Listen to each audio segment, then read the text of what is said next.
They want war. Crying babies looking for food. Starvation, the recipe, people subdued.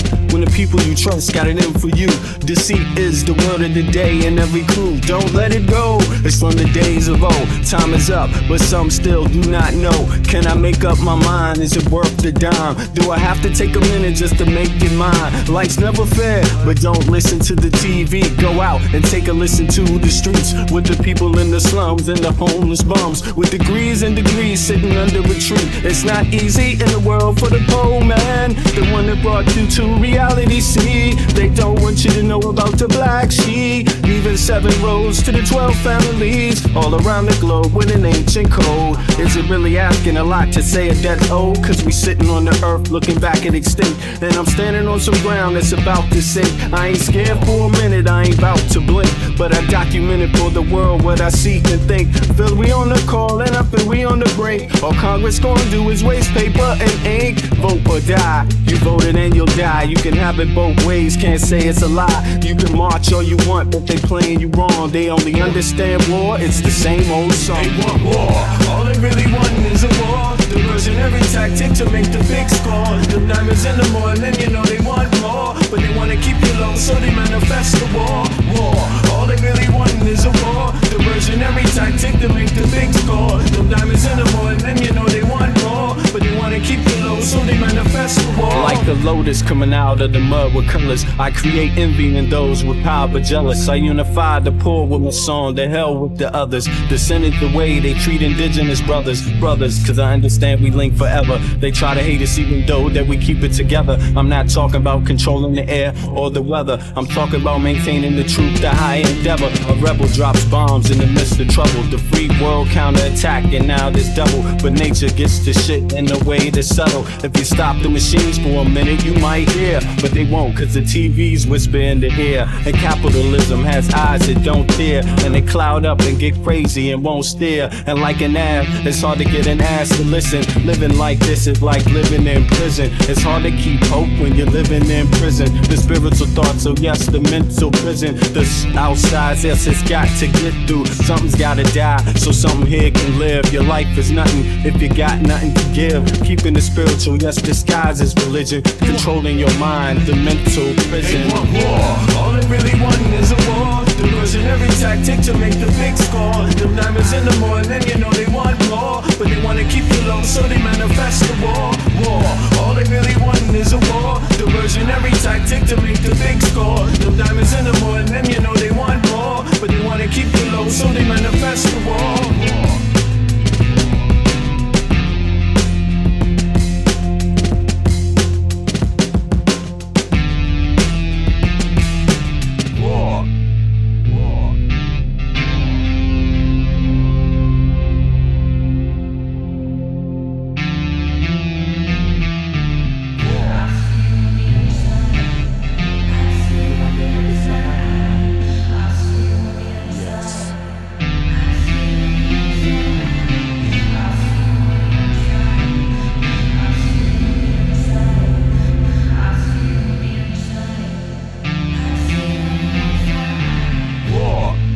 Alright, y'all.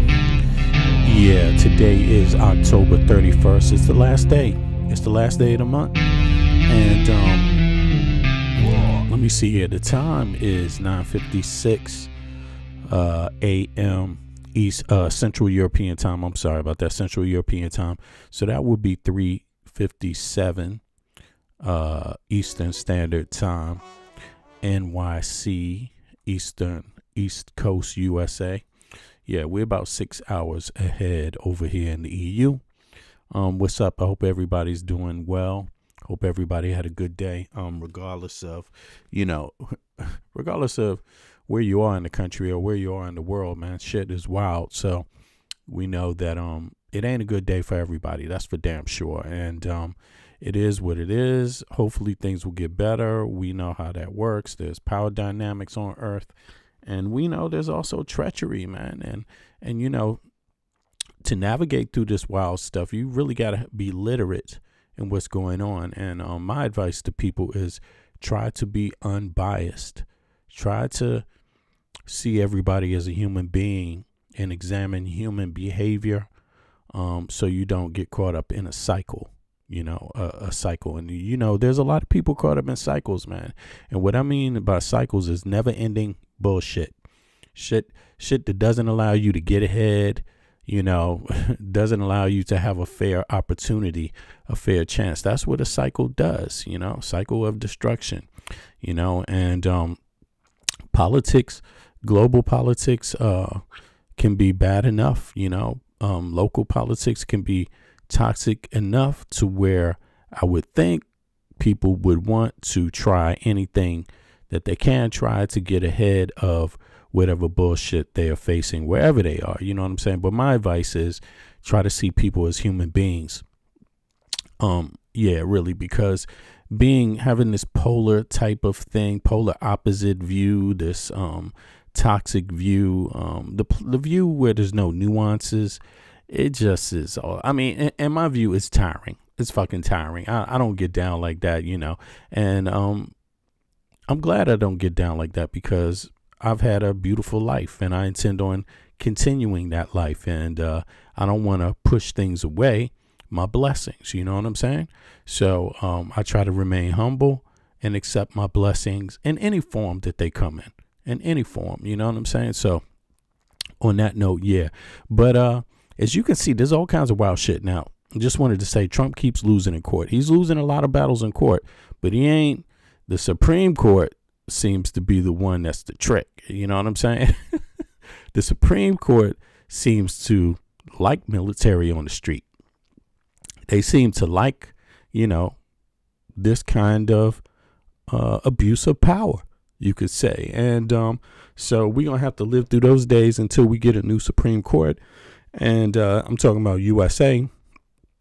And we get one that, decides that, wait a second, this is our motherfucking money that pays these people. And, you're not better than the people themselves. You shouldn't be treated better than the people themselves. And when your judgments affect a whole lot of people who pay your salary, you need to be taught a lesson when you try to back up classism and make shit unfair for the everyday Joe. But in that note, things are getting wild. Now, today's stream, it's about healthcare, and that's going to be easy. That's really going to be easy, because is there really an argument about Medicare for all being cheaper? Is there really an argument? I don't think there's an argument against that. It's such a boring conversation. We know that it's just greedy people who like oppressing others that just don't want to see it that way. I mean, literally, Medicare, if it was just Medicare for all, that would employ so many people. That would buy so many goods, instruments, and things like that, to where the U.S., they say, would save $650 billion, and you would get more people in it. You would get everybody in it then.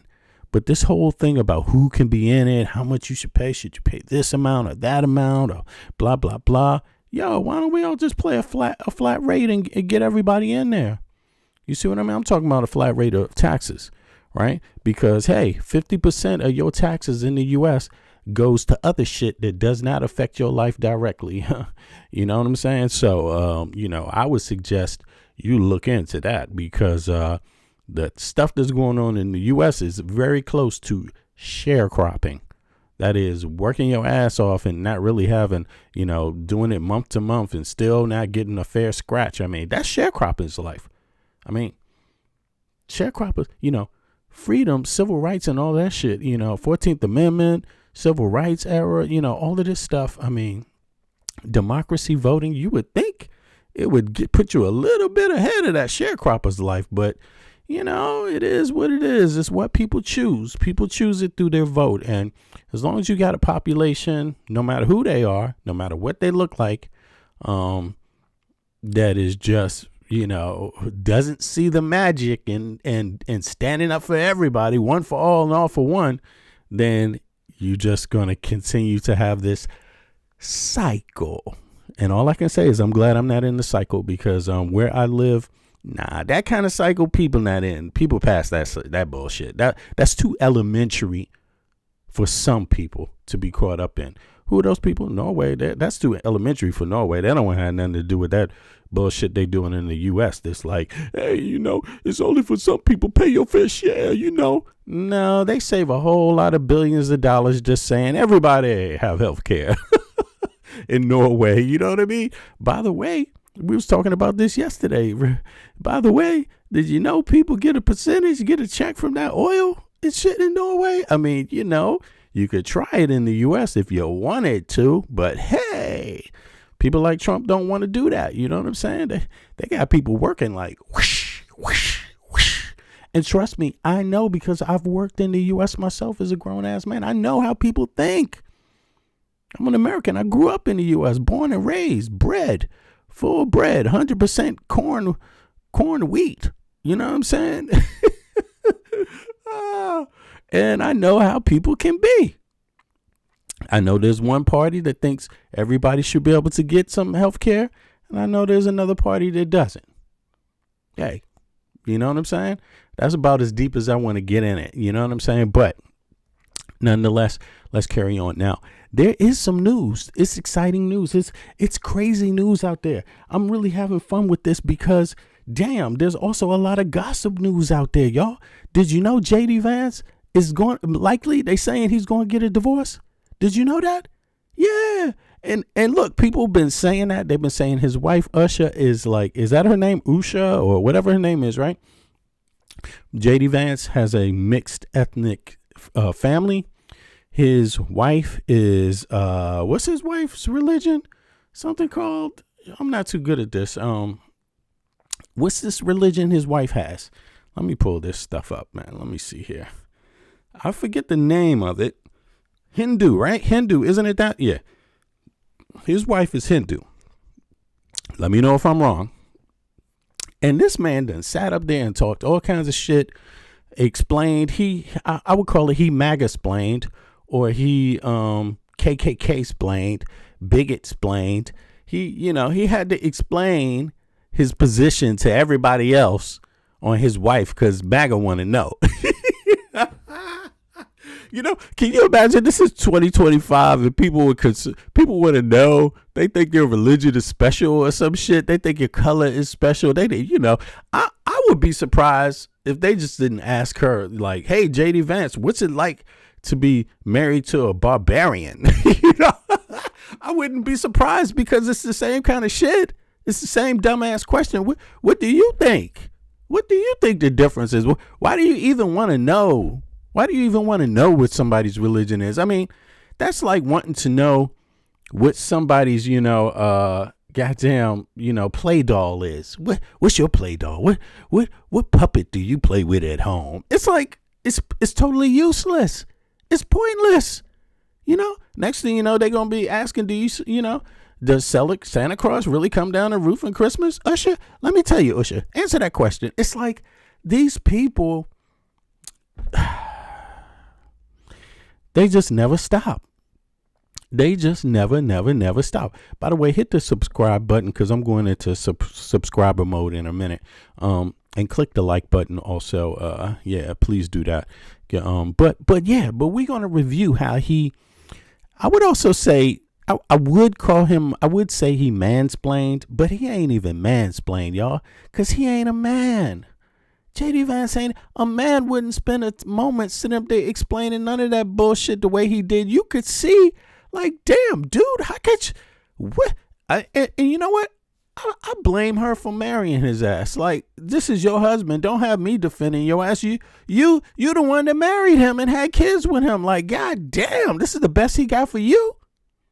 This the best he got for you on national stage. It's a sad day. And, I would have never imagined that a year ago I would be sitting my ass up here talking shit about J.D. Vance like this. But it's pathetic. Listen to me. Do not emulate this man. It has to be said. And, hey, first of all, I'm saying it to my kids. Kids, don't emulate your man. You can come from a multi-ethnic family. Or that's basically what that is. Multi-ethnic. You ain't got to explain shit to nobody. What the fuck? Right? What is this? This 2025. You know what I'm saying?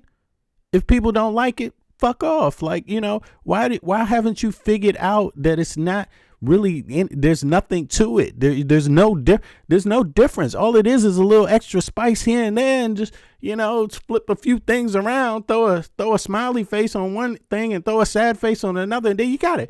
You got your God. You got your belief system. Moon, star. Here you go. Blah blah blah. There you go. There you have it. Now go be happy with that. And by the way, don't get arrogant.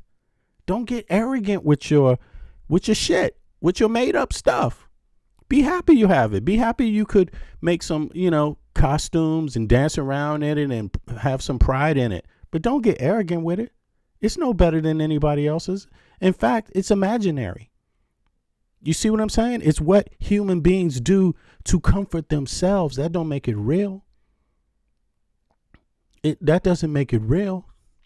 Human beings come from a harsh planet. I mean, at one time they had to run away from big animals. They didn't know if a big ass animal was just going to run up in the teepee in the tent and just kill their whole family for nothing.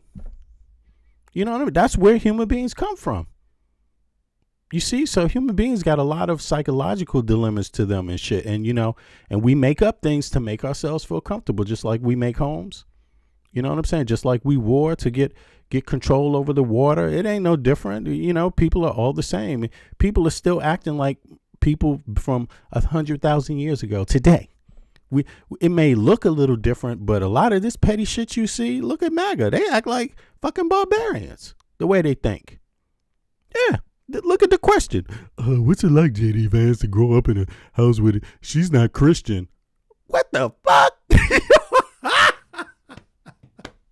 Like, damn. You still thinking about that? What's next? No wonder you can't figure shit out. If you still thinking about that, if that still concerns you, no wonder you can't figure shit out. God damn, no wonder only 50% of your tax dollars goes to something you can use in your community, in your town, because you're so worried about some dumb shit like that. No fucking wonder. No wonder you're 1 and 2 checks away from being on the fucking street and angry at somebody else, because you think you're worried about dumb shit. Like, you're going to ask the vice president some stupid shit. I would be like, look, I don't give a damn who you are. If you're gay, straight, transvestite, woman, man, no matter what your family looks like, short, tall, fat, white, black, whatever the hell it is, here's some advice from V Media. If you ever get a chance to ask the president, a person you pay his salary, it's your tax dollars. Every day you wake up and do anything, he's getting a piece of your money. If you ever get a chance to ask him some shit, ask him why only 50% of your fucking tax dollars goes to something you can use in your fucking community. That's a real question. Anyway, that's how about you start there? You know what I'm saying? Like, really, this is just, damn, this is like going back in time, yo. This is like, really, are we living in the Flintstone ages? Like, goddamn. Anyway, let's review this punk ass JD Vance. He's not a man, he is not a man, but he's a male. He's a male, I think. I think he has a ding-a-ling between there. I don't know.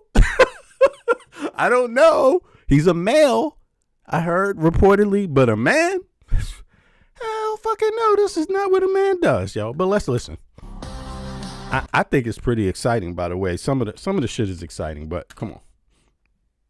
Let's see here. Get up on stage, JD Vance, goddammit. Who are you? You ain't nobody. Oh, as a matter of fact, they're saying that he's about to have an affair with who? Guess who they saying that he have an affair with? Look at this right here. This is her. They saying he having an affair with Charlie Kirk's wife. That's what people are saying, yo. Look at this. I'm not surprised at all, by the way. I'm not surprised at all. Come on. What is this? Some sort of commercial. All right, check this out. Let's start off with Charlie Kirk's wife. She's going to introduce him. Then let's listen to pathetic Vance. Well, how do I? You know, and I'm damn sure not going to be listening to all of her shit because she is just, I don't even know what. She expects to draw empathy from her husband being killed this long. It's like, yo, man, I'm sorry. You didn't have respect for other people. The man who got killed didn't have respect for nobody. Loads of people. If they died, he would have just been like, oh, well, hey, that's what you get. Oh, well, you know, and it's like we're supposed to sit up here and go through the emotions with her. I mean, I do think it was I think I'll just give you my perspective. I wouldn't have killed his ass. I like my life. I like my freedom. I don't get that bent out of shape by dumbasses like that. It's going to be loads of dumbasses like Charlie Kirk in your life, by the way. You know, if you can't handle that, you're gonna waste your life and end up in fucking jail. For what? For what? I would never give my life for Charlie Kirk's. My life is more important than his. That's why I would never pick up a gun and kill him. It's very simple. He's pathetic. I got goals. I have a reason to live free. So why would you kill the man? He's pathetic anyway. He can't win. You can't win being Charlie Kirk. You can confuse a lot of people, but they still can't win. You can't be. Look, these are stupid people that are so worried about everybody else, they can't even ask their own government, why is 50% of the taxes they pay going to shit that has nothing to do with their own community? School, education, hospital, housing, fair job, fair wage, clean water, child care, you know, fucking, you know, clean air, right? You see what I'm saying? Like, affordable utilities, none of this bullshit. Stop trying to rape people over a goddamn phone. You know, like, really, they're not smart enough to even get down to brass tacks. So why kill him? Look at how confused these MAGA people are. They so dumb they ain't even figured out they use Snap. They so busy talking about everybody else. They use the shit the same way. Who's the nigga now? You see what I'm saying? Like, so you don't have to kill these people. They killed themselves. Sure, they're problematic for everybody else, but make no motherfucking mistake about it. You ain't going to get away with none of this bullshit. Make no mistake about it. You could try. All you're doing is wasting your time when you could have been doing something that benefits everybody. But these people are fools. But in any case, I feel sorry for the guy that did it. You know, because he was a young man. He was brought up to use weapons of war, weapons designed to kill human beings. At a young age, these guns were put in his hands. He was trained to do it. And then one day he got pissed off and did it. I don't think that's cool. I mean, if you ask me, I would call it child abuse, to be honest with you. Like, wait till your children are old enough to even, you know, responsibly. And then even then, there comes a lot to the philosophy of having a weapon. You got to be responsible. It's not for taking out your petty beefs with people. You see, leave that to criminals. Leave that to everybody else. You don't need a license to go ham on somebody. But if you're going to have a license and, you know, and claim to be a decent gun owner, then, hey, man, you got to teach people the proper time to use it. The proper time is when a tyrant takes over your country. You know, anything else because of what somebody's talking about, that's not the proper time. He might say something stupid. He might say something hateful. Hey, but I already knew somebody more like Charlie Kirk was going to end his life than somebody more like me. I already knew that. That's how it always works out. So, you know, you got to know how to take the positive path. But in any case, they are saying that now that this man is dead, he's just 6 feet in the ground, 6 feet in the dirt. And they saying JD Vance and she got a little thing going on. That's what people are saying. So let's listen to her introduce JD Vance. Become courageous. Ask yourself those 3 questions every single day. And I promise you, you will get courage. You will get courage. I feel so sorry for these. She's making these people sound like they sad as fuck. Like they can't figure out nothing by themselves. You will get the courage. Get the courage for what? What do you need the courage for? You need courage to say, hey, federal government, where the fuck is my money? Stop letting these rich people rip me off. Is that what you need courage for? You need courage for that? Because that's who's fucking with you. It's Elon Musk that kicked in the Treasury door. It's not some little black man like me. You know, it's crazy. Get that courage. Get the courage for what? To fight the ghost? To fight Casper? You know, some invisible man? You will. This is so boring. What death amplifies even more is that you only... Death amplifies even. What you can learn out of this is that don't waste your fucking life doing what Charlie Kirk was doing. That's what you could get out of this. There was nothing positive about what he was saying. Annoying people, trying to hurt people's feelings, trying to make other people feel worthless just for nothing. People that haven't done a damn thing to him. You know, that's where this shit goes. I mean, it's oh man, you know. Only get one life. They really trying to make this dude out to be like he's a victim, but he ain't no damn martyr. He's a victim. Yeah, he is a victim, and he got shot by somebody who he agreed with. The dude had the right to have the guns like that. You know what I'm saying? This is what these type of gun laws create. This is what they create. This is the problem. The problem has always been if you have so many guns proliferated, then if someone just gets pissed off one day, they probably go out and shoot somebody or a bunch of people. Charlie Kirk was like, hey, that's the price you pay for gun rights. So what else more is there to it, you know? Just one. That's it. It's an eternal life. So that's why you have to live like it matters. But I want to remind you that God has... What does she say? That's it. What death amplifies even more is that you only get one life. Just one. That's it. It's an eternal life. It's an eternal life. That eternal is not only this one. But in any case, listen, I mean, people die every day, B. That's what I got to say. Haven't you noticed? People die every day, B. Why isn't everybody else's life that dies worth something? Why didn't time stop when everyone else dies? What the hell is up with that? You know?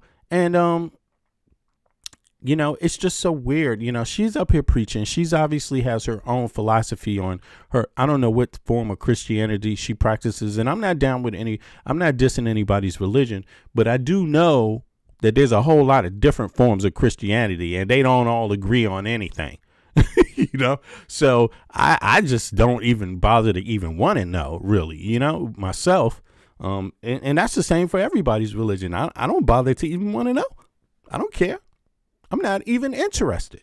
And I have my own beliefs, you know, but I don't expect people to be interested in my beliefs. I don't think they're special, but I know one thing for sure. I don't think it's proper to mix that stuff up with politics.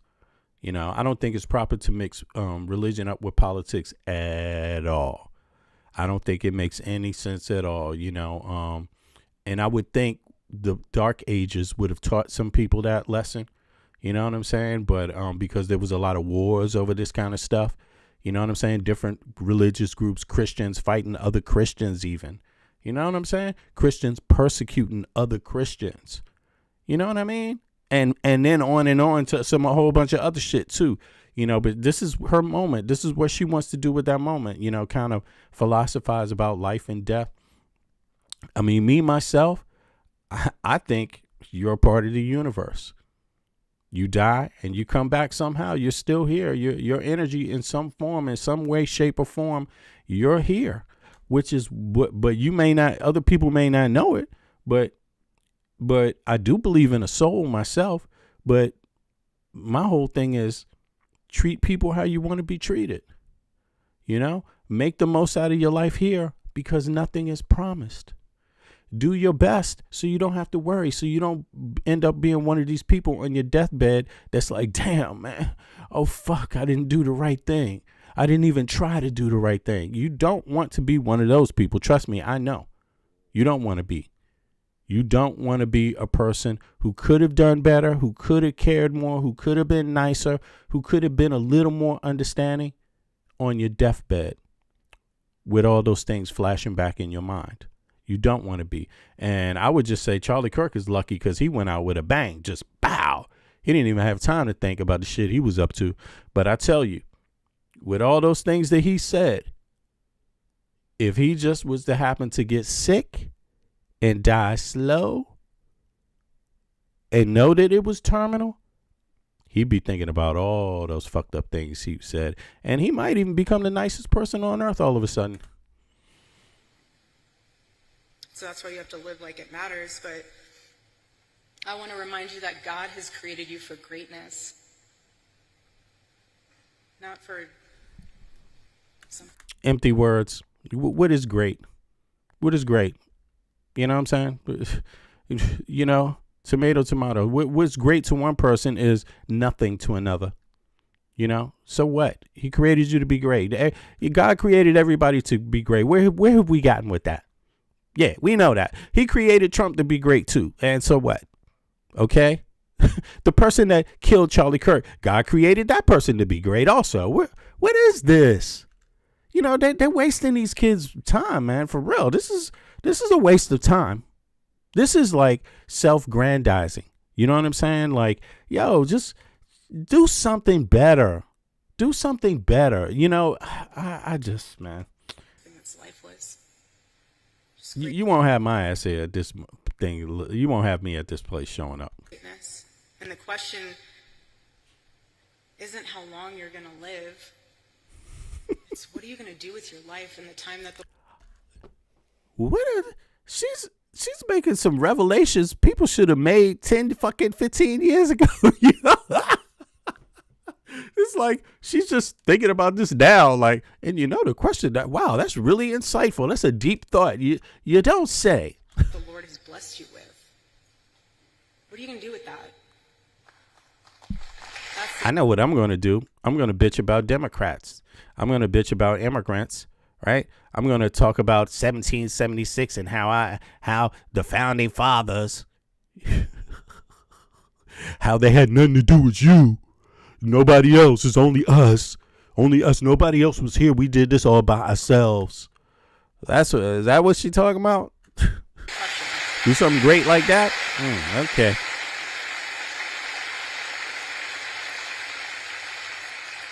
This sounds like church. To the end of your life.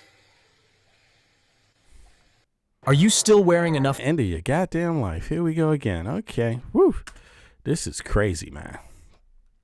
Alrighty. Let's see what else you got. Will the Lord be proud of what you stood for? What is she? This is some weird little. Is she trying to scare these kids into feeling guilty about something? Like, what the fuck? Is the Lord going to be accepted? The Lord?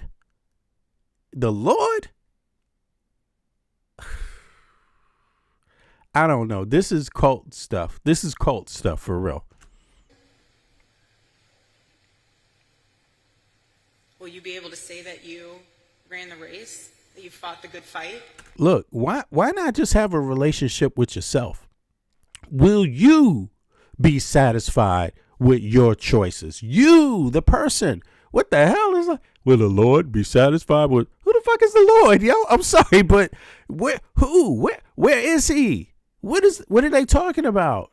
How about will your family be happy? Will your ancestors be happy? Will your friends be happy? The people that care about you, will they be happy? Will you be happy?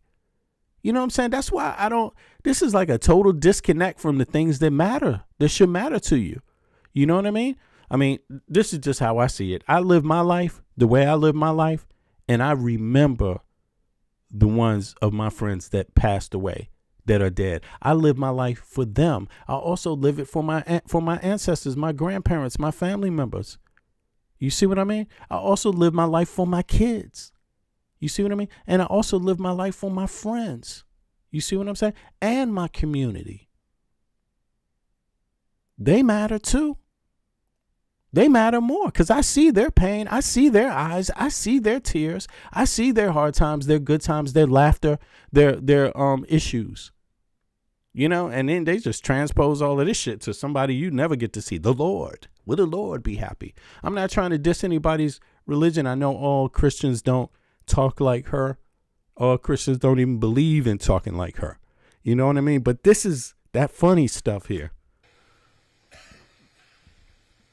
Or will you realize that you wasted your time that the Lord has blessed you with chasing after Yeah, farmers crying and shit. Farmers are like, what the hell? You know what I'm saying? What's she talking about, lady?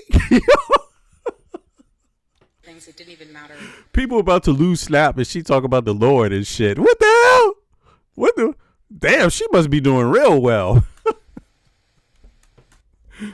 Damn. Oh, anyway, come on. I'm sorry, y'all. She's about to introduce JD Vance. You got to see, she just slob him all down. JD Vance. Oh. Perspective. Sorry. All right. I know I'm getting a little wild, but all right. Sorry. Being the courageous generation that you are, stand up for the truth. Defend. Stand up for the truth. Stand up for the truth. Oh. Hey, I know some crazy. You know, that's so funny that she says that. The truth. It's a lot of crazy people out there that say that too. The truth. You know, like there's one truth. You know, the truth. It's a lot of cults who use those words. I'm just telling you, beware. And they don't all look like her. Life. Love your family fearlessly. Love your spouse fearlessly. What does that mean? Love your spouse. Why would you be afraid to love your spouse in the first goddamn place? She's like, love your spouse fearlessly. Okay. I never connected the two, fear and my spouse. Love this country. Defend her. And serve our God. And don't think that it's someone else's role to do it. She's so You do goddamn it. boring. You do it. Do it for Charlie.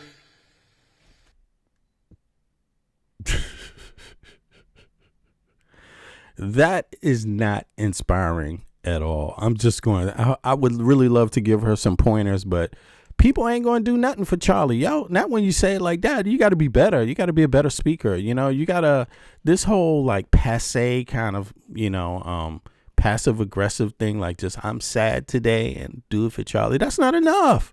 People are hungry. And she's out here talking about do it for Charlie. People worried about losing their homes. People worried about the big, ugly, beautiful bill that's about to hit. It's one day, you know? And she's talking about do it for Charlie. Man, I don't know what these Republicans be thinking about. I really don't know, but you can see they throw religion right up in people's faces like this, you know? Do it for Charlie.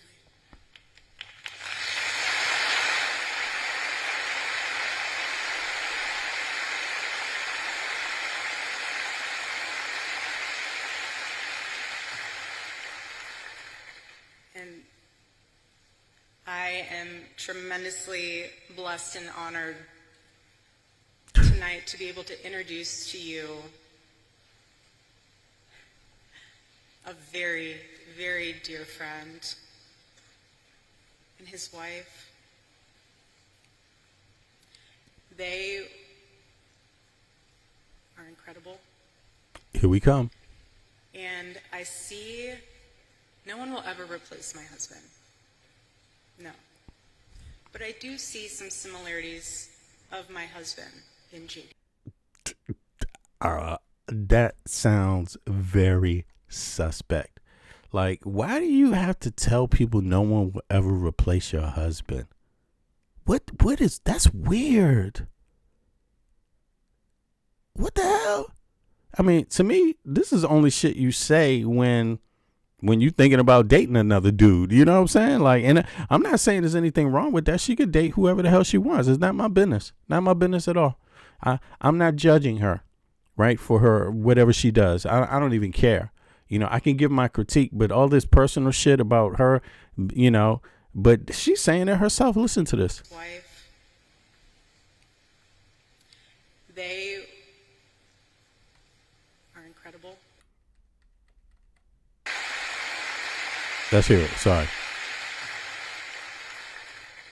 And I am tremendously blessed and honored tonight to be able to introduce to you a very, very dear friend and his wife. Something's weird. Something is weird. What is going on with her? Her face, like, does she hate Usha Vance or something? Like, it's just, is she, like, on one hand, she smiled like a very dear, dear friend. Then she said his wife, and he just got serious. And his wife, psycho, psycho coming out. Here we go again. Let's look. And I am tremendously blessed and honored. Let me see if I can blow this up. I just want to see. Can this get bigger? Is this bigger, y'all? Hold on. Let me see. Is that bigger? No. It's not bigger. So let me bring it back. That's not what it did. Let me see. If I bring it back like this, let me try to make it bigger. Let me see something. Can I make this shit bigger? This is weird. I want to see. Nah, it ain't gonna work. Okay, I can't do it that way. Sorry, y'all. I can't do it that way. Or can I do like this? I can't even see. Is it bigger now? Can y'all see it? Hold on. No. That's not gonna work. All right, so forget it. Let me just play it. Now. Tonight to be able to introduce to you a very, very dear friend and his wife. You see that? Did y'all see that? That's just like from 1 second to the next. Like a very, very dear friend and his wife. Oh, shit. Snap. Look, this is not a friendly look right here. This is not friendly. This is not a friendly look. This is like a something I don't know. Maybe she just doesn't see how she looks. I don't know. And I am tremendously blessed and honored tonight to be able to introduce to you a very, very dear friend and his wife.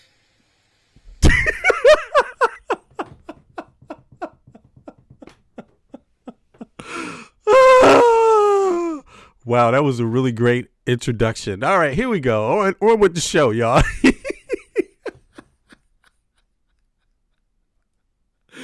Damn! What is going on? Yo, I mean, if I hadn't looked at this shit myself, I wouldn't believe it. Listen, I have the genuine feeling that something is very weird with her. And I mean, she didn't look too happy when she said the words "and his wife." She looked like she want to get her ass or something. Like she's totally tired of her. Like, I wish she would just go the fuck away. You know, but in any case, now here's the other guy. They saying they're having an affair, y'all. People are saying that they are having an affair. It's not me. This shit is already on the internet. I just wanted to check it out. And then we're going to go into the healthcare thing real quick. Let's see here. Screw that. Don't want to hear that music. Come on. There's a few parts on here where he's debating some of the people that showed up, right? And then he starts talking about his wife, Usha. So that's what I want to hear. Let's see. I'm going to speed this up a little. Students from across Mississippi, we are proud to have you, and we know that you are the future of Charlie Kirk's legacy. So thank you for being here. Woo! Me too. I'm the future of his legacy also. Let's see. I Here. got this whole speech written, and I'm not going to deliver any of what I had written. I'm just going to speak Oh, because let me that's speed it what up. Charlie would so often do, and I'm going to speed it up until we get to the part. when I think about what we lost 6 weeks ago, it feels like forever ago when I was in a meeting in the West Wing, and one of my staff members came in and said that Charlie had been shot, and then I looked at my phone and I saw all the text messages and realized that my dear friend had been very seriously injured. Now, in the West Wing at that time, we actually thought that Charlie had a chance. We didn't know that he was eventually going to pass away. There were initial reports from the medical team that maybe things... It's really weird how they like cashing in. It seems like they're cashing in on his death, man, Like, to be honest, talking a lot about it, like, the center of this is like, I guess, I don't know, maybe is that what it was planned to be? Like, is that what it's planned to be? Or I thought it was supposed to be like, here is where Turning Point is going. This is Turning Point is making moves, and this is what they're doing about the upcoming election. They're going to hit the pavement, blah, blah, blah. But I didn't hear none of that. Eventually, Charlie took his last breath and went home to be with his Lord and Savior. I remember thinking at that moment, first, of course, about Erica and the children. They've got their oldest, their daughter, is very similar in age to our youngest child. And I remember thinking, what a terrible tragedy for that family. And the second thing that I thought was, what a terrible tragedy for the United States of America. Because Charlie wasn't just a political figure. He wasn't just a guy who went around campus and said very interesting things and hosted all of these debates. He was a person who, particularly to the young people of this country, to all of you, he had the very best advice. Wrong. All right, so let's just get to the questions. The most important way that I think it should be right here. Let's see here. Boom. All right. My faith influences me as My faith influences me. For the working class Americans. All right, here we go. So here are the questions. Let me slow it back down. One way I don't understand that plan is why my friend lost his life 6 weeks ago. Sometimes I get pissed off about that. But what I remind myself is that there is a deeper rhythm. That Jesus Christ is the author of the fate of human history, and we are charged to do everything that we can to effectuate that vision, to make our country a more virtuous place, a more prosperous place where people can raise a family and not be persecuted for their faith, but teach their children their faith. That recognition. This sounds so hypocritical, not be persecuted for their faith. And then this guy sits up there and has to explain, why his wife is Hindu. It's really weird. It just seems like a forked tongue. Yeah, we all wish people didn't have to be persecuted for their religion, but let's be obvious. That's always been a part of the American legacy, the history of the United States of America. People were persecuted. Natives were persecuted for their religion. They were exterminated. They were called barbarians for their religion, for their practices, and they weren't barbarians, by the way. They were friendly people, right? And just as friendly as anybody else. Then you have Christians killing Christians, other type of Christians. Yeah, they burn motherfucking witches in the United States. I mean, that's part of our real history. That's not making things up. We used to burn people that had different views of religion, right? We did that. That was the colonial period, right? And why do you think they have this in the Bill of Rights? Freedom of religion, right? These kind of things, separation of religion and state, because these were problems, right? People just not judging each other. I mean, a lot of bad things happen because of people judging each other over religion in the U.S. But the way he says it is he makes it sound like it's okay to persecute some people because of their religion, but not what he claims is his religion.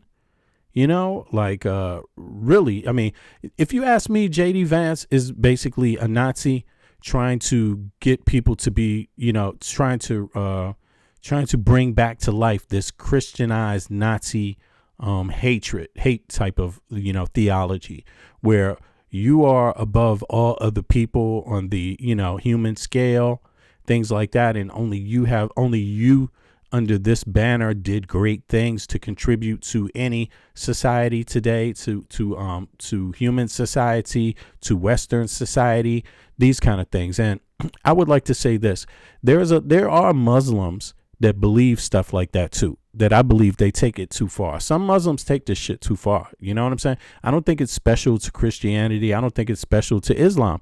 I don't think it's special to a lot of sometimes religious people, they take shit too fucking far. You know, I mean, I hate to say it, but sometimes they do. Not all, but sometimes, you know, when it comes to judging people. This whole thing about judging somebody else for who they are and you get to be better than them. You know, I'm not with that. I'm not with that at all. I don't think any religion is more special than the other. I don't think they mean anything special. I think it's all in your head. You see what I mean? And, you know, I just find it quite hypocritical that he has this kind of thing where it's like, you know, people don't get persecuted because of their religion. But he's doing he's persecuting people. Their group specifically, they try to make Western culture Christianized Nazi culture. That's what they try to do. They don't believe in diversity of Western culture. By the way, the reason why you have Western culture is because it's very diverse. You see what I'm saying? You know, that is the power source behind Western society. Diversity is actually it. That's what made it powerful. You see what I mean? And now, people may not have liked how the diversity went. Some people got treated better than others, but the fact is that the society benefited from many different groups of people, the contributions of many different groups of people. Even if you eliminate color and just only recognize white folk from Europe, they're diverse in themselves. You see what I mean? Many different religions, many different views. The Quakers don't believe the same shit J.D. Vance believes. You see what I'm saying? The French wasn't on the same side as the British. You see, the French gave arms to natives to fight the British. You see what I'm saying? I mean, they all had their reasons and their things that they wanted to do. But what I'm saying is that they burned witches. Just because you're a different form of Christianity, burn her ass. Pow! Light her ass up on fire in front of everybody. You see what I mean? So when he just, you know, I don't know, man. Anyway, let's go on. All of us have a duty, and I have two very important duties as Vice President of the United States, to the American people and to God, and that's the most important influence my faith has on me. Thank you.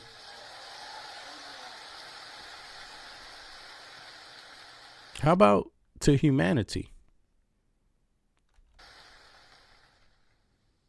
This video, I mean, humanity suffered a lot. You know what I'm saying? I don't think there's too many people that could say they haven't suffered, you know. But yeah, he got to say it that way. That's the way he says it. God, you know, it's to God. It's ambiguous as hell, though. It should be a top priority, strengthening our southern borders and fighting the massive drug trafficking. All right, here go the questions. Let's listen. I understand your view on illegal immigration is it should be a top priority, strengthening our southern borders and fighting the massive drug trafficking that's taken place while securing jobs for the working class Americans. Also, deporting every single person who's invaded our country illegally, which I 100% agree on. My question to you is, what is your view on legal immigration? Personally, I have a girlfriend who's studying in America. Hey, what's up, Bits? Eric, what's up? Off a visa. Our hope is eventually getting a green card. So what is your view on legal immigration? Should we reduce it? Also, what is your plan for a merit-based system? Yes, sir. Well, I appreciate the question. And look, my honest view is that right now, America, thanks in part to the Biden border invasion, but also thanks in part to a lot of bad immigration policy, right now, we have let in too many immigrants into the United States of America. That is just a fundamental reality. Now, that's just damn ambiguous as hell. Too many immigrants. Okay, what are you talking about? Illegal immigrants? You talking about? I mean, because immigrating itself is not illegal. So you see, right there in his language, he proposes himself to not be of immigrant background himself. Listen, we've had this conversation all the time because he's talking about too many immigrants. That's so ambiguous. What's that goddamn keg breath? Pete keg breath. Parents, hold on. Let me just look this up right now to make sure. Let me just make sure. I don't want to confuse anything, but here we go. Let's see here. Is Pete Hegseth of an immigrant family from Norway. And big up to Norway. I don't have any issues. Norway is a beautiful country, but this American stuff is worth reviewing for Americans because we have a different type of thing going on, a history going on. You see what I mean? Which a lot of Norwegians understand. They totally get, right? Norwegians, Danes totally get it, right? But let me see here. Is it this one I'm supposed to take off? Now, you see what I just asked, right? Is Pete Hegseth an immigrant? And this is just because J.D. Vance brought this up, right? Now, let's just listen. Yes, Pete Hegseth's family background traces back to Norway, but his family has been in the United States for several generations. Pete Hegseth himself was born in Forest Lake, Minnesota, and he's an American of Norwegian descent. His ancestors were Norwegian immigrants who settled in Minnesota, which historically has one of the largest Norwegian-American populations in the country. So while Hegseth is not an immigrant himself, his family originally came from Norway several generations ago. All right, let's see here. How many, let's see here. Let's see what it says here.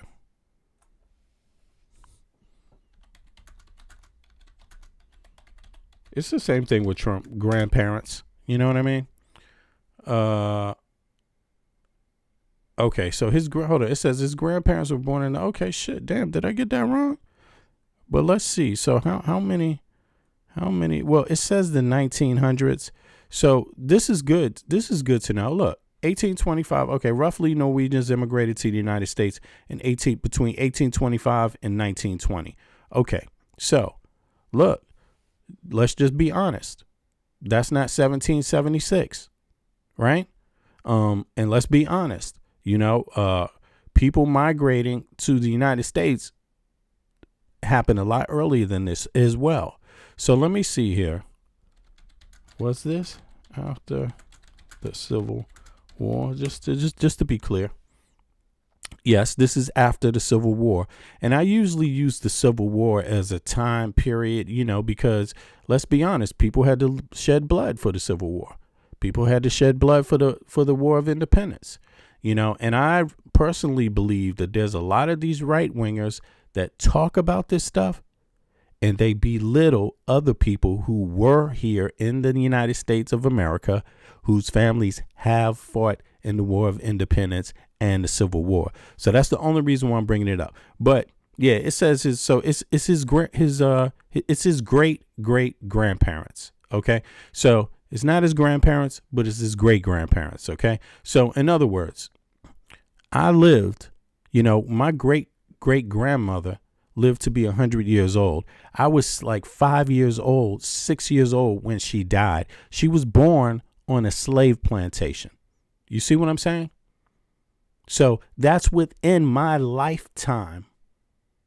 Just to put clarity on that, on the time period. OK, now let's go ahead. Let's go back to J.D. Vance and listen to this. I'll see what he got to say more. I'm glad I actually looked that up. I didn't realize it was his great-great-grandparents. I thought it was his grandparents. Now, look, legal immigration is complicated because we let in about 1 million legal immigrants into the United States of America every single year, and I think the evidence is pretty clear that a lot of those immigrants are actually undercutting the wages of American workers. It's one of the reasons why the President of the United States and a lot of us in the administration have encouraged. Now, this is another thing, you know, that they say that the illegal immigrants are cutting into the wages of American citizens. Okay, they say that a lot, but have you ever seen any examples of how? Have they ever given any examples? Like, in other words, what is the job that they're taking? And people had this all the time. Yo, I'm sorry. Maybe as a kid, you might want to cut the grass and make some pocket money. But I don't want that goddamn job as an adult. I don't want to be packing groceries as an adult. I don't want to be doing that 9 to 5 as a grown ass man. You see what I'm saying? I don't want to be picking fruit out in the field for 8 hours a day as a grown ass man. I'm not dissing it for people that want to do it, but let's be honest. Most Western people don't want to do those jobs. We want to work in tech. We want to work in engineering. We want to work in things that require education. We're supposed to be an educated society, you know? But this guy, for some reason, he's like cutting into wages. So what are the wages you're talking about? And I think they're very ambiguous about that, because people could talk about immigrants taking up engineering jobs. But what the fuck is he talking about? He's not even telling you. H-1B reform, because if you look at the H-1B visa, what it's supposed to be is that you have a super genius who's studying at an American university, who's working at a great... Is he talking about Trump's wife? Hold on. You look at the H-1B visa. H-1B visa. All right, let me look that up real quick. Did Trump's wife get an H-1B visa? Just to be clear about this, maybe not. Maybe she got an H-1B-1. I don't know. Yes. Listen, she got an H-1B visa. Now let's listen to what he's talking about here. She got an H-1B visa, so let's hear. The President of the United States, it's one of the reasons why the President of the United States and a lot of us in the administration have encouraged H-1B reform, because if you look at the H-1B visa, what it's supposed to be is that you have a super genius who's studying at an American university, who's working at a great company. You want that super genius to stay in the United States of America and not go somewhere else. What it's actually used to do is hire an accountant at a 50% discount to an American citizen. I don't think that we should be hiring accountants from foreign countries when we've got accountants right here in the United States that would love to work for a good wage. All right, so now Melania Vance got an H-1B. That's what it says here. Let me see here. I didn't pull it up. I don't know how many people want to see this, but let me just pull this up now, show it to folks here. So she got an H-1B. Now let's see here. Let's see. Maybe it's some B something else, but she's an immigrant, so it's fair game to discuss. Yes, there's credible reporting that Melania Trump, née Melania Noss, did in fact obtain a work visa of type H-1B visa to work in the US, though certain details remain contested. Here are the key facts. According to reporting from the Associated Press, Melania initially entered the US on a B-1/B-2 visitor visa on August 27, 1996, then obtained an H-1B work visa on October 18, 1996. PBS.org. One immigration law site states, later in 1996, Melania obtained an H-1B visa. One of the criteria for that H-1B was that she had to be a fashion model. Online visas. All Some right. sources question the timing and legality of her paid modeling work. Now, how come J.D. Vance didn't say nothing about fashion models? I mean, he used the example. He's talking about other shit. Listen to his examples here. Okay, it doesn't sound like, I mean, H-1B is supposed to be for what? Because she wasn't none of those things. She was a damn model. You want that super genius to stay in the United States of America. Reform, because if you look at the H-1B visa, what it's supposed to be is that you have a super genius who's studying at an American university, who's working at a great company. You want that super genius to stay in the United States of America and not go somewhere else. What it's actually used to do is hire an accountant at a 50% discount to an American citizen. I don't think that we should be hiring accountants from foreign countries. Is he trying to say Melania came in the country illegally? Is he trying to say the H-1B one isn't for fashion models or isn't for, what is he trying to say? I don't get it. But this is how they talk about these issues. It never is the real issue. They never really talk about things as they really are. They talk about them in a manufactured way.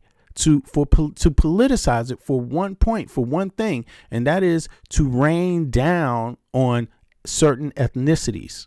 That's really what he's talking about, because how could he not know the dude that he works for, wife came in on an H-1B, and what the hell job did she have? What the hell? It's modeling? I thought he said it was for something else, geniuses and shit. But then he leaps over to, and instead of geniuses, it's accountants, man. That's not supposed to be for accountants. Damn, what is he going after with the accountants? But is it for models, for example? Is it supposed to be for models, J.D. Vance? I wonder if anybody asked him that. Actually used to do is hire an accountant at a 50% discount to an American citizen. I don't think that we should be hiring accountants from foreign countries when we've got accountants right here in the United States that would love to work for a good wage.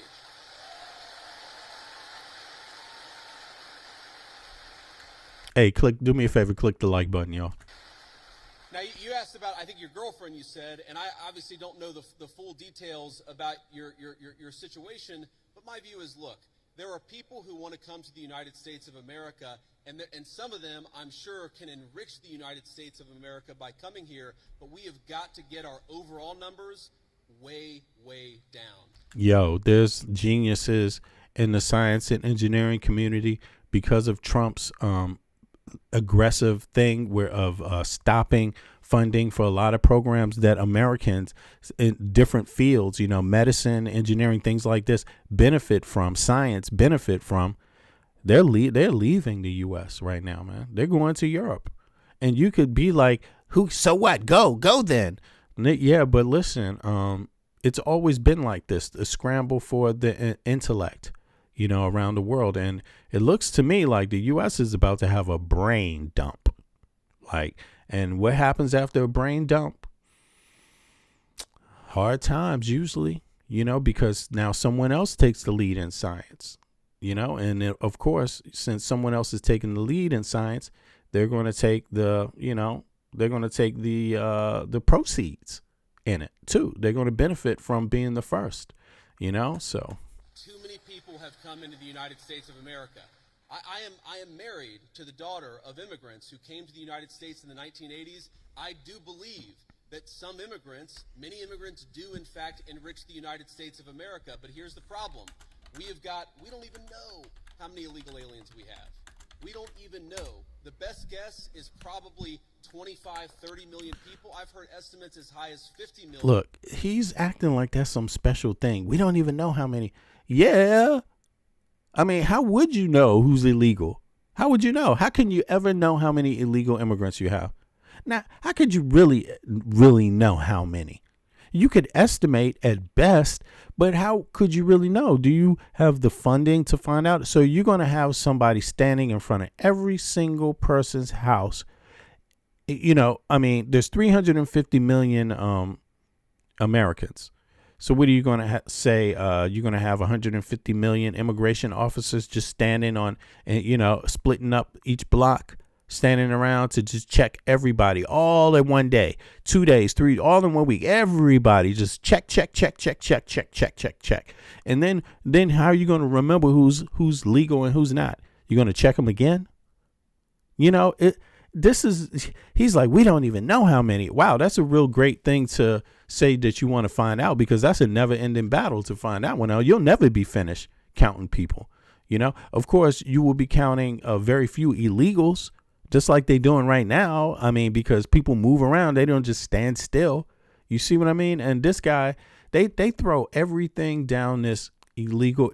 In a way, it's genius, because as long as you get to look for the boogeyman, the ghost, forever and ever and ever, you can throw all kinds of money at it.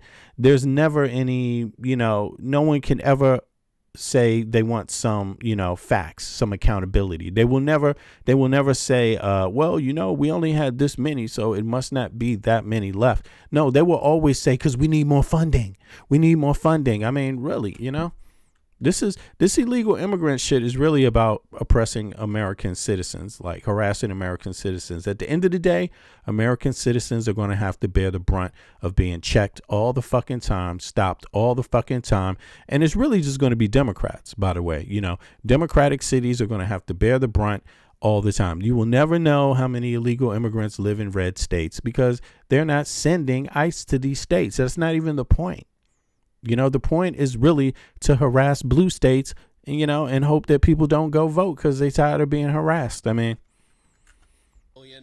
something like that happens, you've got to allow your own society to cohere a little bit, to build a sense of common identity, for all the newcomers to assimilate, the ones who are going to stay, to assimilate into American culture. Until you do that, you've got to be careful about any additional immigration, in my view. What's American culture? What's American culture? Okay, America is a continent.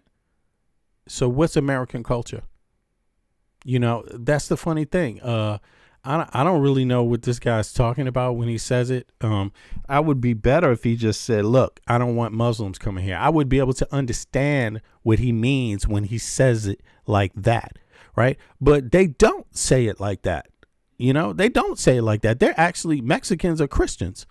They're actually kicking fucking Christians out. You know what I'm saying? Like, see, so he's really lying about this. The intention is not the culture part. The people he's kicking out share little difference in culture from United States Americans. That's the thing right there. These people are from other parts of America or American islands. That's also other parts of America. So what would the fucking difference be? What would the difference be? It's obvious what he's talking about. You see, it's just color. And that's a sad thing pretty much to in 2025, because look, these people, ain't none of them trying to offer you no DNA test. None of them are trying to show you who their real ancestry is. None of them are trying to be honest about when they came to the country, their own families. None of them want to talk about those things. You see what I mean? But they want to point the finger at everyone else. But what gives you the right to point the finger at everyone else? I'm going to find out some more things about JD Vance. But check this out. This guy, JD Vance's real name is James David Vance. That's what they say. They say that. Somebody else told me he changed his name. Let me see something. Is this his real name? Okay. How many times did he change his name? I've been hearing some rumors that he changed his damn name many times. Okay, let's see here.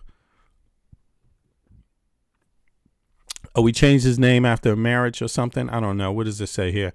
James Donald Bowman. So his birth name is James Donald Bowman. Born in 1984 to Bev Vance and Donald Bowman. Okay. So his dad's name was Bowman. Now, this is interesting because if you want to talk about culture, American culture, usually we're named after, we're given our father's last name in the United States. Like, really, right? How many of you all that are Americans, right, that have American culture, how many of you upon birth, if you had a father in the house, were given your father's last name? If you were given your father's last name and you're an American citizen, right, and you have a father, you grew up with a father in your house, right, put a 1 in the chat. I was given my father's last name, I thought that was just how Christians do the shit. You know what I'm saying? To me, it seems like that's regular Christian stuff there. I don't know what Christian society he's talking about where the daddy, you don't get the daddy's name. You see what I'm getting at? Like, I mean, it's crazy, but this guy, he changed from his daddy's name. He had his daddy's name, but he changed it. So I don't know why he changed that one, but let's see here. So it says, as a teenager, he legally changed his last name from Bowman to Vance to reflect the family that raised him. Okay, so his dad wasn't, after his mother's relationship ended. So he changed from his dad's name to his mother's name, his mother's family's name. That's interesting. Any case, let's hear some more. It's okay. It's just a little side piece. But I heard he changed his name more than this. I heard he wrote some book or something under another name. But let's play some more. I'm going to try to look that up. Thank you, sir.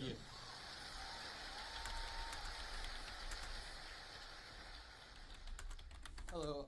I have a question about Israel and Trump's policy towards it.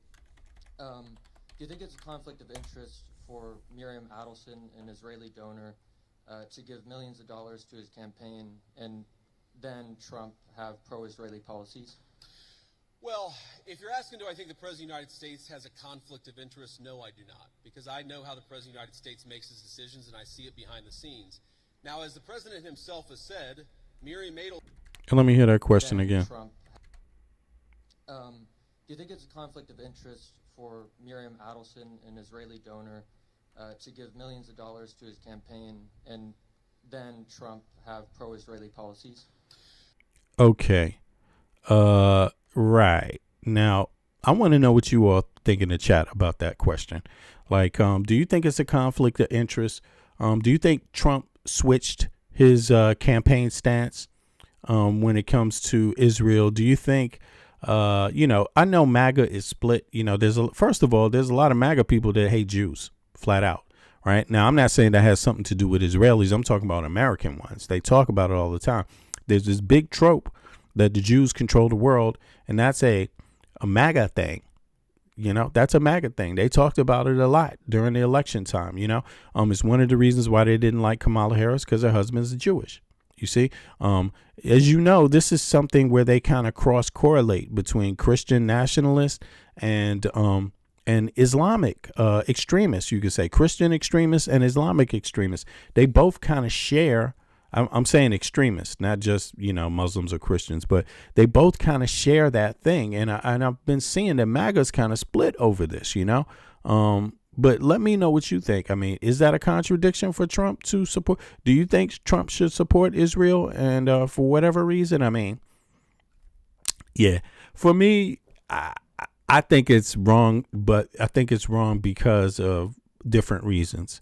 Number one, I think the United States, Israelis, not like, for example, here, let me see here. Let me find out something.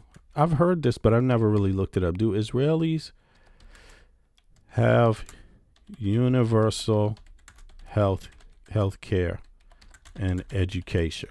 Let me see here. Let me just see what it says about that.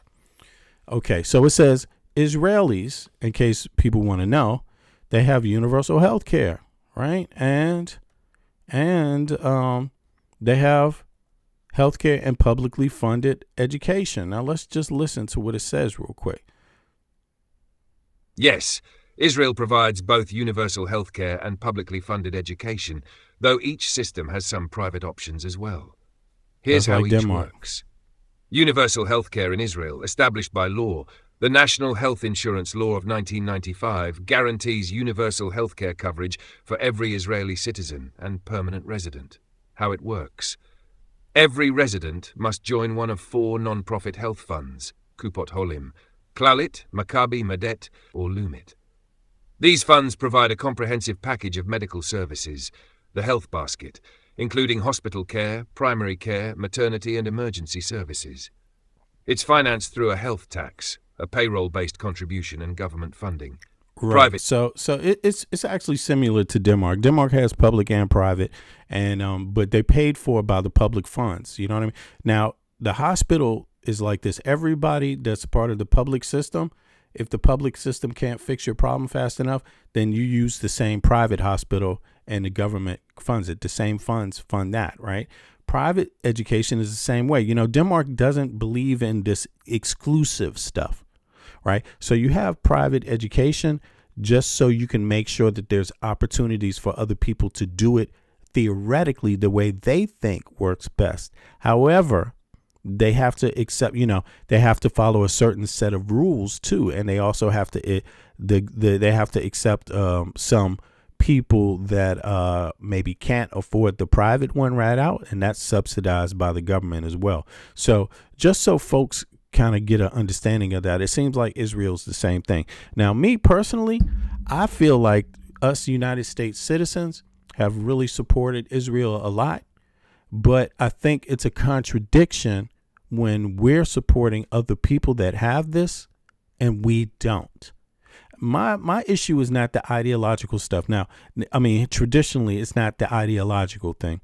I know why in the history we've supported Israel, because we've used them to fight, to compete against other forces, Russia and things like that in the Middle East, right? Compete against Iran. Iran is tied to Russia. Now Iran is tied to China too. You see what I mean? I understand that aspect of it, but this has been a whole lifetime now. People have been funding it. You see what I mean? And it's American people's tax dollars. And when American people are on the street, when American people are really having a hard time with education, with health care, I think there's a contradiction there to just keep going on and on and on. Now, the last thing I have an issue with is more newer.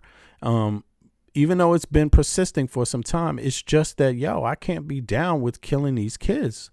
I can't be down with killing children. I can't be down with it. And I'm just saying, I really think Israel needs to find another way to go about their conflicts. But me, I can't be down with mass starvation and mass killing of children. That I can't do. Women and children, I can't do that. So I think there's a contradiction in a lot of ways, but let me see.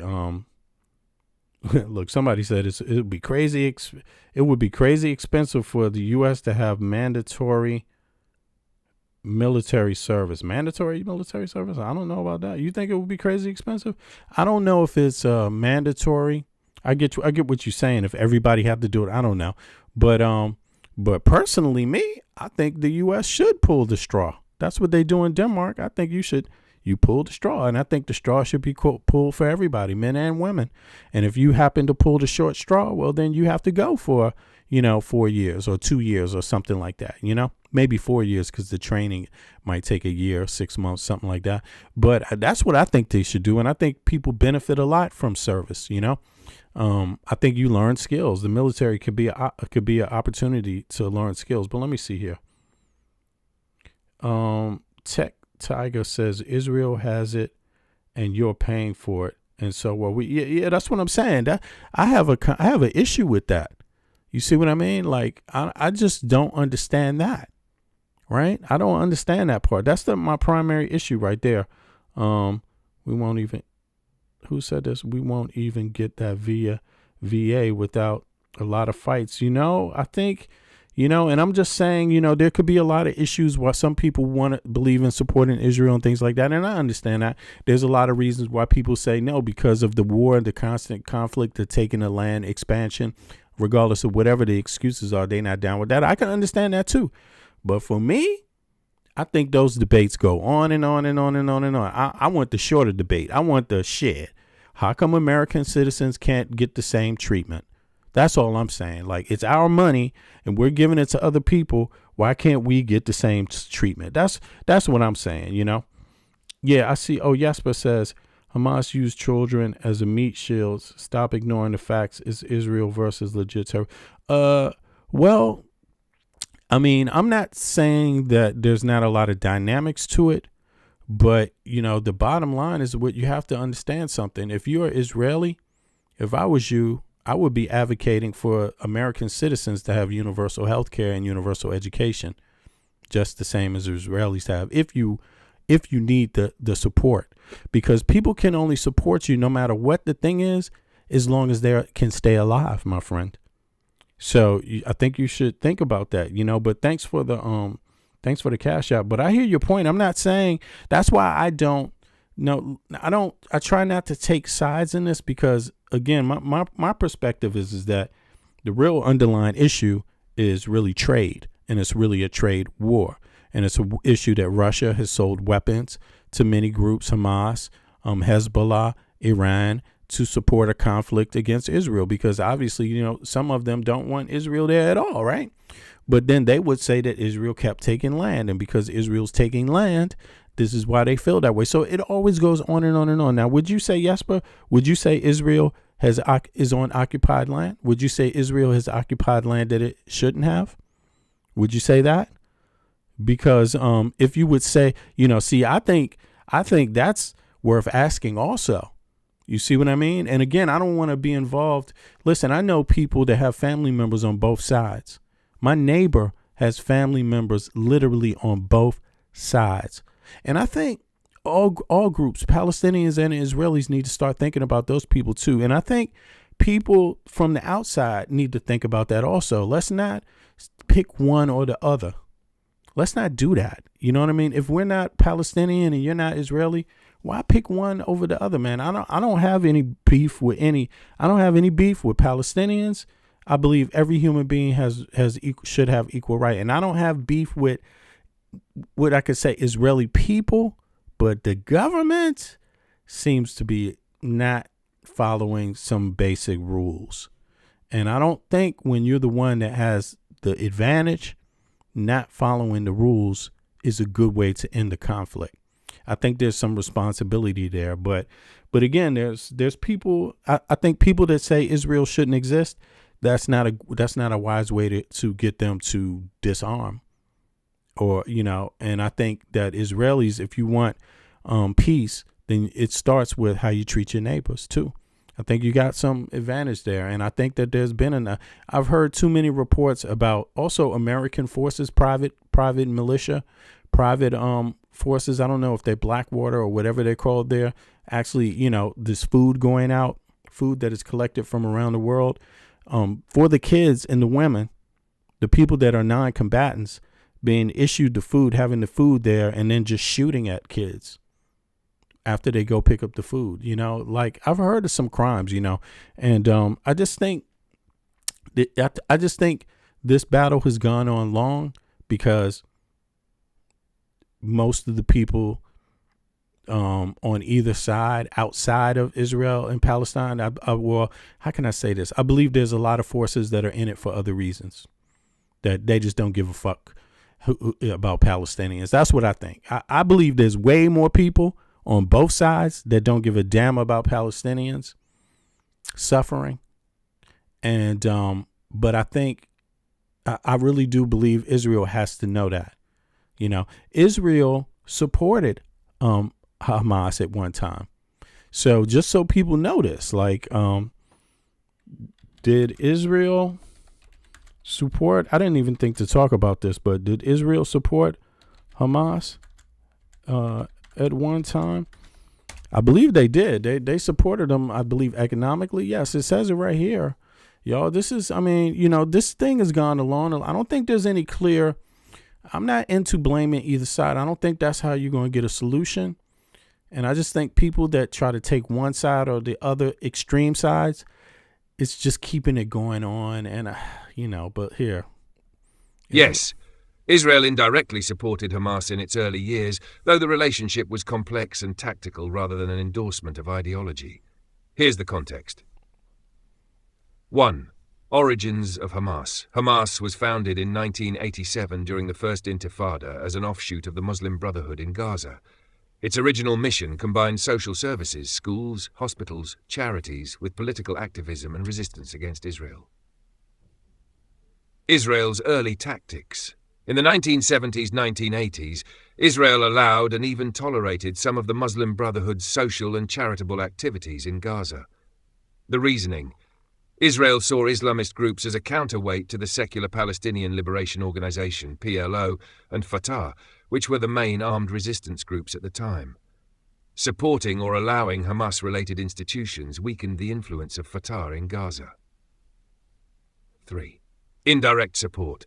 Evidence from journalists and historians suggests that Israel allowed Hamas schools, charities, and mosques to operate without interference, occasionally coordinated with or tolerated Hamas activists to reduce PLO power. This was not formal funding or military support, but more a matter of strategic tolerance that indirectly strengthened Hamas. Shift in policy. Once Hamas began carrying out attacks against Israel in the late 1980s, Israel classified it as a terrorist organization. From that point on, Israel's policy became confrontational rather than supportive, including military actions and blockades. Summary: Israel did indirectly support or tolerate Hamas in the 1970s-80s as a counterweight to Fatah. This support was strategic, not ideological. Once Hamas became openly militant, Israel opposed it firmly. If you want, I can make a timeline showing Israel's relationship with Hamas from the 1970s to today, including key turning points. You know, and, you know, this is another issue here. Like, I'm just saying, I'm not judging, right? Don't get me wrong. I'm not trying to judge anybody, because let me just tell you that for me, I think that there's some issues that stem on both sides that are problematic, but I don't want to blame the little guy. You see what I mean? Like, typically, you know, I have an issue with that somewhat, but let's just say this. And I believe as an American citizen, I have a right, because we've been supporting Israel for a lifetime. So I should have a right to my opinion. I don't believe Israel should be destroyed. I believe Israel should have a right to exist, you know, but, you know, I don't think it's going about it in good faith. You know what I'm saying? And I believe it's going to backfire. I just think it's not the way to go about things. But for example, this occupied land thing, yeah, I mean, what can you say? The UN and international law, and that's what we're supposed to be operating under. And if we can't just pick and choose when we do this, when we operate on it, the rules have to be the same for everybody, And again, I'm not trying to judge anybody,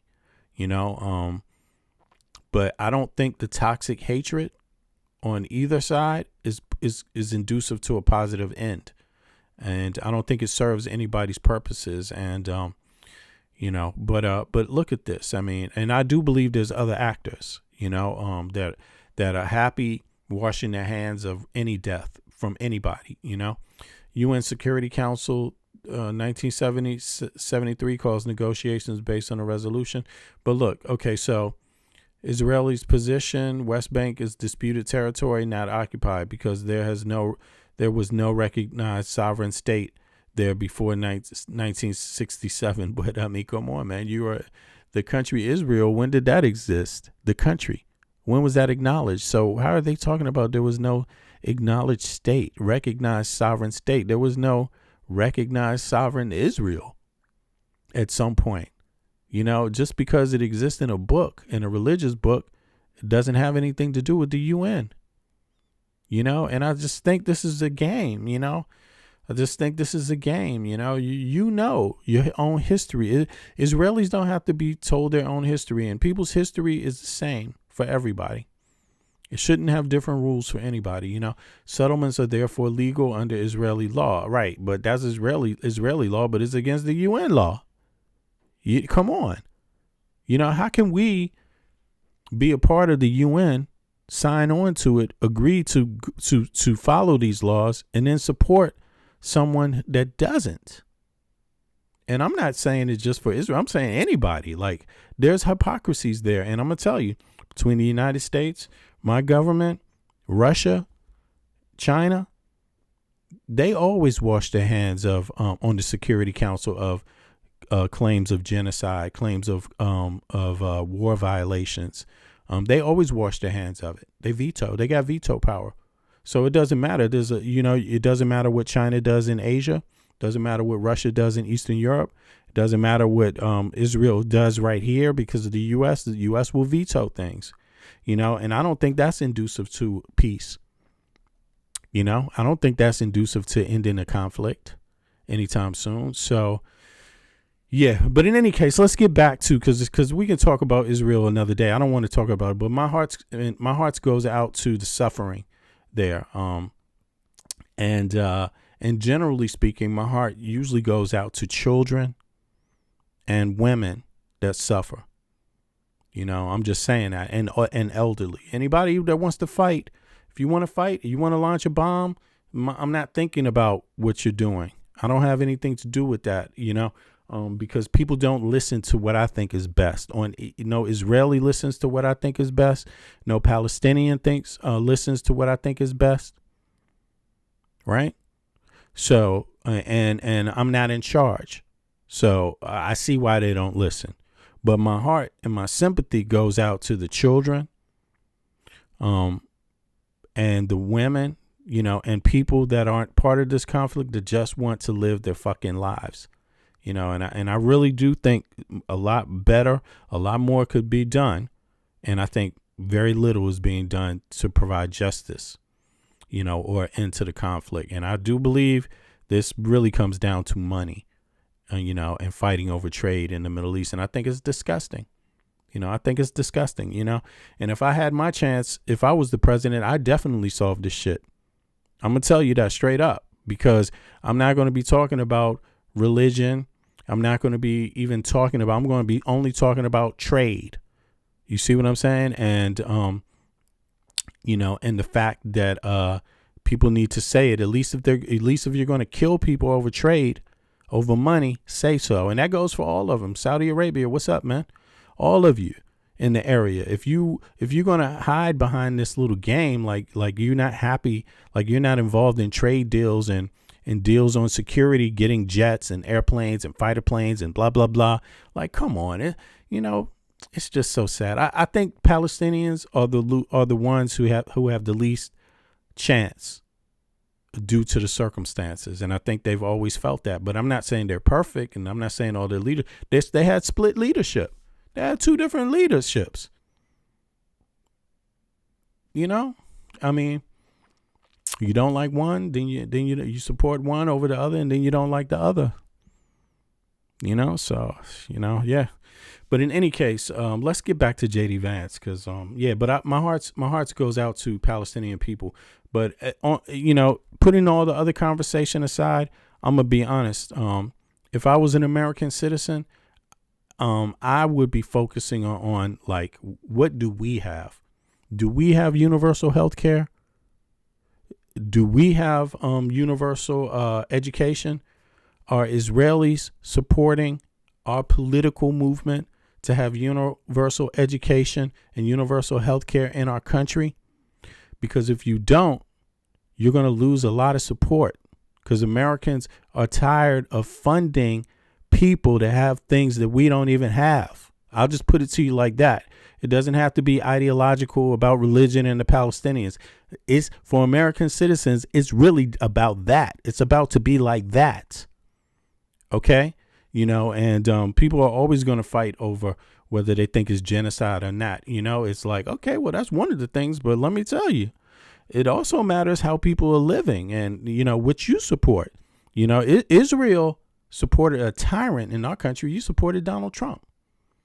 You support this motherfucker sending the military out on us. It's about to be an issue if you don't speak up. And Netanyahu ain't speaking up for us. He's not speaking up for us. He's not speaking up for Democrats. He's not speaking up for people like myself, who my family comes from the colonial period of the United States. My family's been supporting Israel their entire existence. Yo, why ain't you speaking up for us, Netanyahu? Why aren't you telling this bitch Trump what he's doing is fucking wrong? How about that? You see what I'm saying? But in any case, I hope I didn't piss anybody off. And again, I don't want Israelis or Palestinians to think that I have anything inherent against anybody. I don't. And I believe people need to speak straight up. I actually been in some conversations with some Palestinians where I just told them straight up, man, nobody cares about you, man. Nobody cares. Like, do whatever you have to do. Save yourself, because nobody cares. And this is before Trump came in office. And I knew something. I know how tricky geopolitics is. Problem with that situation is everybody says they care. Everybody been saying they care. And the problem is not just what the United States does. The problem is what everybody else does too when they say they care. Because a lot of them just fucking only care about the money and the trade. There's a lot of money to be, that's a trade route. That's a major trade route. And I think most of the big money people and the little money people, the people in the area, most of them are just thinking about how much of that money can they get. I don't think they care about Palestinians, man. Nobody cares about the weak link. That's what I think that is. And that's a goddamn shame, But that's my opinion on it. So, yeah, let me see here. Let's get back to this fool, JD Vance, now.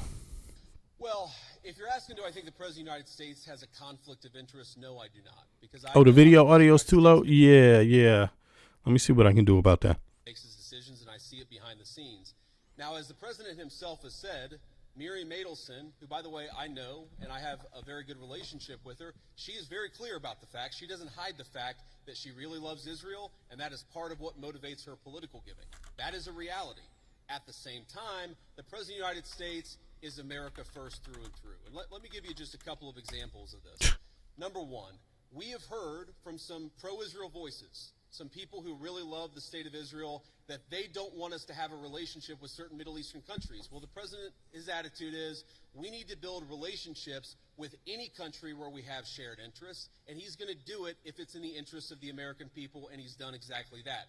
Number two, there were people, and I remember this criticism of the President of the United States. I just raised it in the context of a conversation that I had with Charlie. I remember when people said that the President of the United States was going to get us into a multi-100,000 troop regime change war for Israel. This was 4 months ago. This was 6 months ago. Now, the people who accuse the President of the United States of wanting to get us into a regime change war for Israel, I wonder if they stepped back and said, you know what, we were wrong about that. Because the President of the United States did not want to get us into a regime change war for any other country. Yo, but I'm going to just give a little advice to Palestinians and Israelis, right? Muslims and Jews. Look, the KKK hates both of you. Like, you need to understand that American KKK right wingers hate Jews and Muslims. That is a historic thing in the United States. You know, that's just how it's always been. You can't separate these right wingers from the history of the United States of America. You can't do that. That's not wise. And I noticed how people voted. There were a lot of people that voted. There were many American Palestinians that voted for goddamn Trump, you know, and people tried to tell them, what the fuck are you doing? You know, there's a lot of, you know, you see some of these Jewish people, some of them said vote for Trump. But why would you vote for Trump when these people want you dead? Like, they hate right wing KKK and Nazis, which is what MAGA is all full of, hate Jews and Muslims. I mean, why don't you just understand that? That's the history of the United States. It's not history like, you know, it's not only history, it's present too. It's present. It's easy for me to know. It's easy for me to know. That's why I don't deal with religion. I don't give a damn what somebody's religion is. I got Jewish friends, American Jewish friends. I don't think I have any Israeli friends, but I'm talking about American Jewish people, right? I got American Muslims friends. I got American, all kinds of different friends. You know, I got some that practice, you know, that practice some African religions too, that are not, you know, so widely spread, you know, Yoruba, people that practice this kind of tradition. I mean, that's all throughout America also. You see what I mean? You know, so to me, I don't see difference in any religion. And I also think that it's like culturally it's fine. But when people try to, one thing I don't like about the Abrahamic religions is a lot of times, like J.D. Vance people, they tend to try to make everything literal, you know, and some things like, whoa. And then on top of that, slavery is also endorsed damn near in some of these religions. And it's like, no. I can't fuck with that part at all. But I think, and you know, but at the same time, there's cultural Christians, there's cultural Muslims, there's cultural Jewish people, and then there's people that are really trying to be literate about things in these books. And instead of throwing out the bad part, they just want to keep it and make the bad part normal. And that's not cool, you know. But listen, but the easiest thing to understand is KKK and Nazis hate Jews and Muslims. So why would you think Trump is trying to solve your problem? Trump is not trying to solve your problem. Trump would love to see you kill each other. That's my view of it. I mean, that's my view of it. You know, seriously. And I'm not looking for anybody to agree. He wanted to knock out a nuclear facility and get everybody back home, and that's exactly what he did. So I understand there's some frustrations out there, but I think the President of the United States, more than any president of my lifetime, is willing to stand up to anybody if he thinks it puts the interests of the American people first. Sorry to video yeah. So that's you know, I don't believe him. I don't think too many people believe him. Snap's about to end. They got the money. That's not putting the American people first. Sending billions of dollars, $40 billion to Argentina is not putting the American people first. You're fucking over American farmers. I mean, you know, there's nothing about MAGA that's American first. This is just a crime syndicate, you know, attached to Jeffrey Epstein, pedophile ring, a bunch of people that know secrets about each other and think that they can own, you know, put everybody else in the country into slavery, you know, and they're doing it. They're putting people into economic slavery. And if you're politically illiterate, you go right along with it. Look at how many MAGA people voted for this shit. They didn't even know. They thought it was just Obamacare that was going to get cut. They thought Obama was for the Negroes. No, it's not. There's nothing called Obamacare. See, that's how funny and twisted and manipulative people like J.D. Vance are. There isn't anything called Obamacare. There's something called the American Health Care Act. There's something called SNAP. There's nothing called food stamps. What the fuck? And these people literally was like, yeah, cut the food stamps, cut Obamacare. J.D. Vance never bothered to tell them that they was on it. And it has nothing to do with your color, has nothing to do with your religion, has nothing to do with your political affiliation. It has something to do with your economic class, middle class and poor. And for some reason, these people that keep saying, make America great, they don't want the middle class and poor to have it great, even fair. They don't, because they're just cutting everything. And this is the middle class and poor's own tax dollars they cut. They're like, fuck you. You can give us your money, but we ain't going to give you none back. That's basically what it is. It's like, why the fuck you pay taxes? Hello,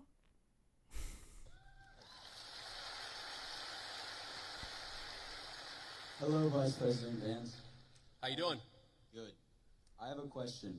Do you condone large private corporations such as Palantir hoarding data caches on U.S. citizens? No, I don't condone it. And here's the thing. Come on. This is an interesting question because his boy is Peter Thiel. Well, let's listen to his excuse. I get asked about Palantir a lot because there's this internet meme out there that somehow I am super in bed with Palantir. And here's the thing that I'd say about this. Palantir is a private company. They sometimes do a useful service, and sometimes they're going to do things that we don't like.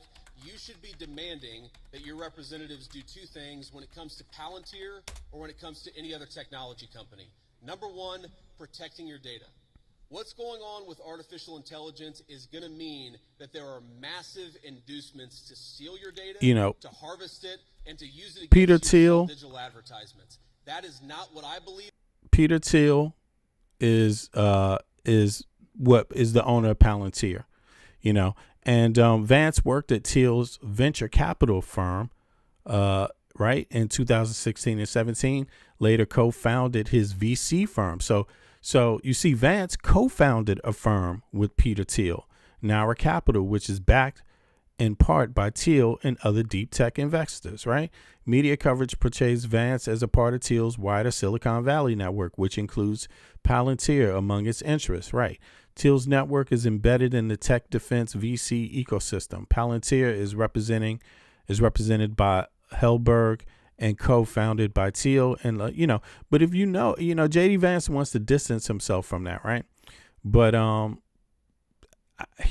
from the relationship. But listen, you look, all you got to do is look at Trump's cabinet. Look at Trump's programs. Is J.D. Vance against anything about Palantir? Is he against anything about Peter Thiel? Is he against? And by the way, Peter Thiel has 3 citizenships. He has 3 citizenships. Elon Musk has 3 citizenships. You see, so he can try all he wants to distance himself, but is that make America great? Giving all the power and money to these people that have 3 citizenships? Like, is that what we doing?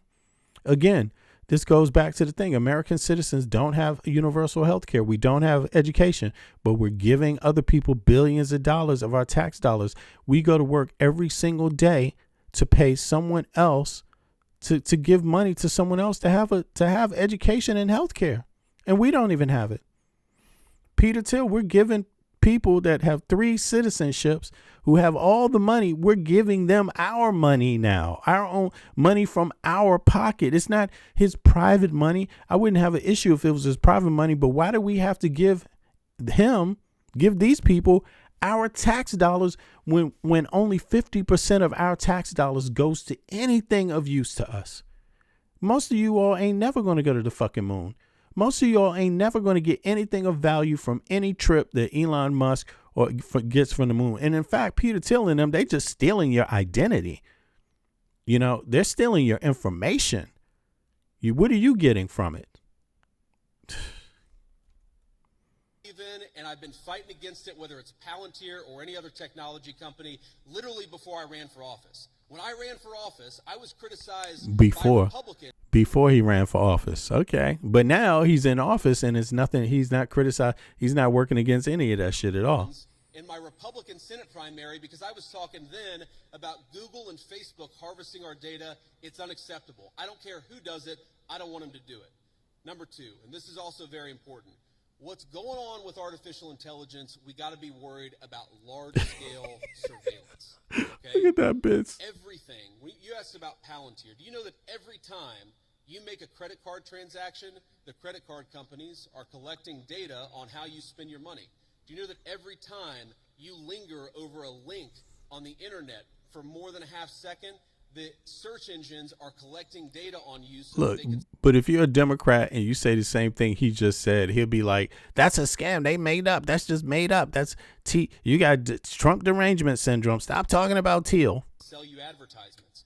One of the biggest questions for American policy over the next 10 years is how to ensure that you are a sovereign citizen. And you cannot be a sovereign citizen if any private corporation or any government can steal something from you that belongs to you. And he just had Elon Musk kick in the door of the Treasury. I mean, this is bullshit. It's just bullshit. And I really hope people that, don't get me wrong, I heard some good questions come out of this. I like the fact that people were willing, if this is what was going on, if people were willing to go to Charlie Kirk's things and ask questions like this, I think it's great then. Right? I think it's great. Not that everybody else, not that a lot of other people aren't asking questions like this on the left.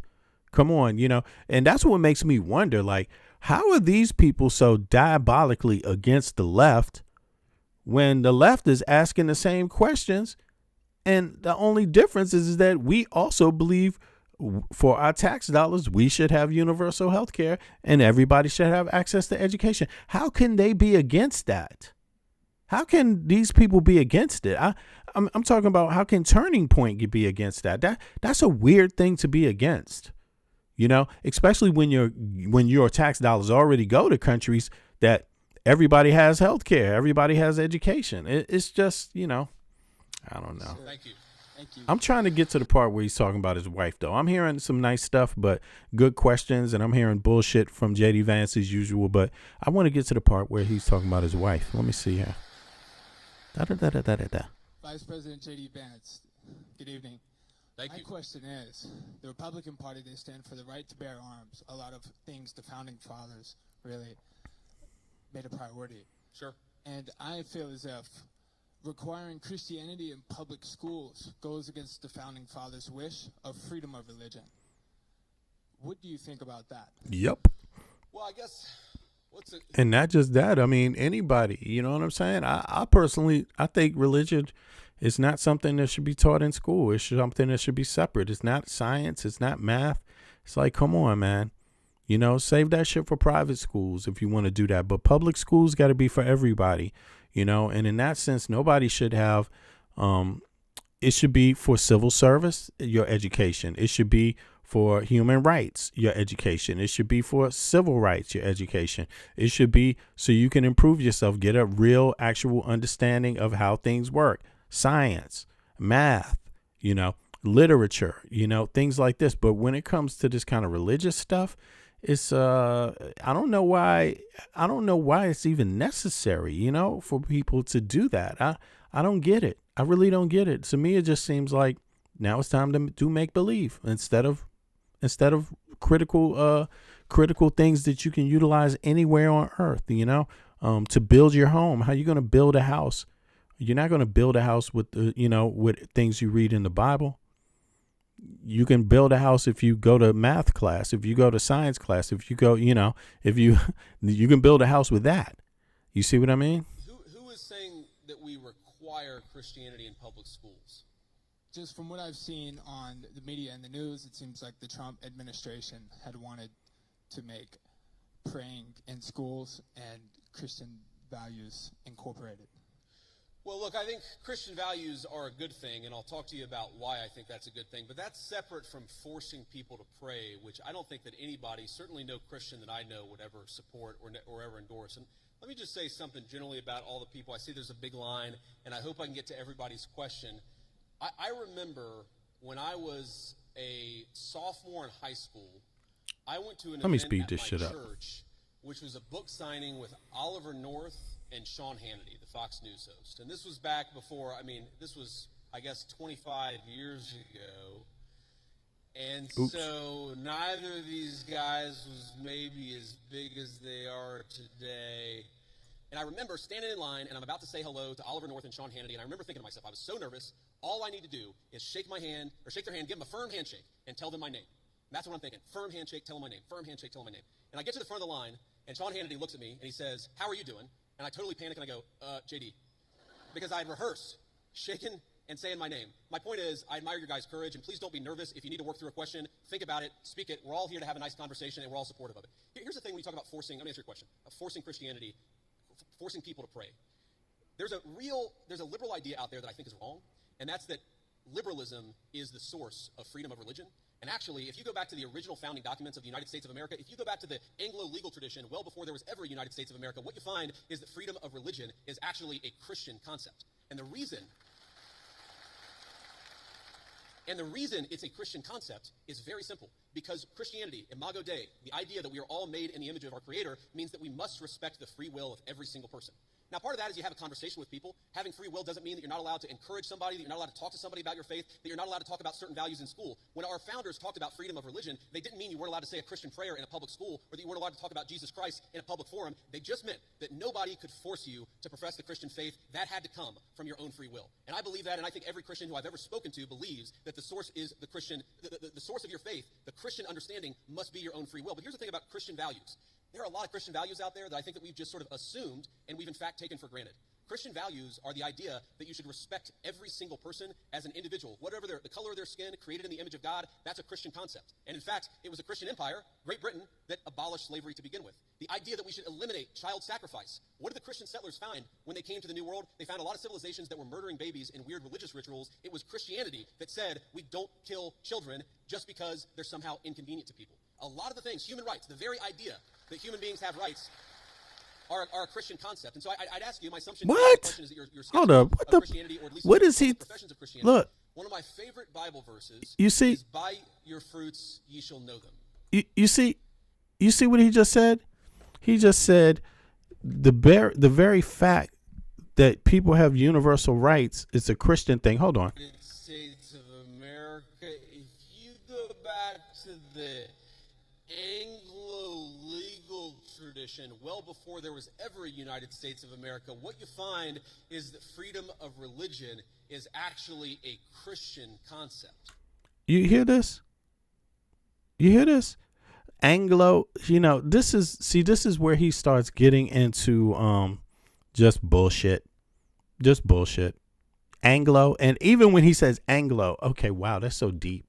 That's so deep that you got to go there, because you do know where Anglonia is and Saxonia is, right? This is ridiculous. And this is where the split mind starts coming up. It's like, are you Anglo or are you Greek? Where did it start? Did it start in Anglo Germany, Saxonia, or did it start in, in Greece? It's crazy. Not to say it start anywhere, but let me just, this is why I don't even listen to this guy, because it's too stupid. It's like, so if you believe in all of this shit, then why don't you believe in universal health care? Why don't you believe in universal education if you believe in all this shit? You see what I mean? Like, it's ridiculous. Liberalism is the source of freedom of religion and actually forcing people to pray. There's a liberal idea out there that I think is wrong, and that's that liberalism is the source of freedom of religion, and actually liberalism, what is he talking about? Liberalism, that he thinks liberals believe that liberalism is the source of freedom of religion. I never heard of that. That doesn't make any sense. But if you go back to the original founding documents of the United States of America, if you go back to the Anglo legal tradition, well before there was ever a United States of America, what you find is that freedom of... Let me see something. Does Anglo... Anglo legal system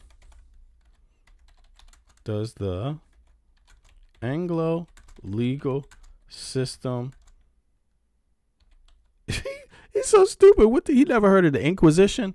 Okay. Anglo legal system acknowledge freedom of religion.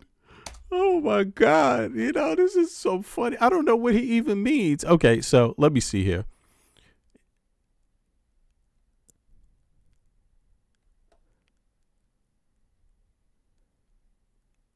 Look at this. No single constitutional guarantee listen, he's talking Anglo-American legal system. He's talking about the British. That's what he's talking about.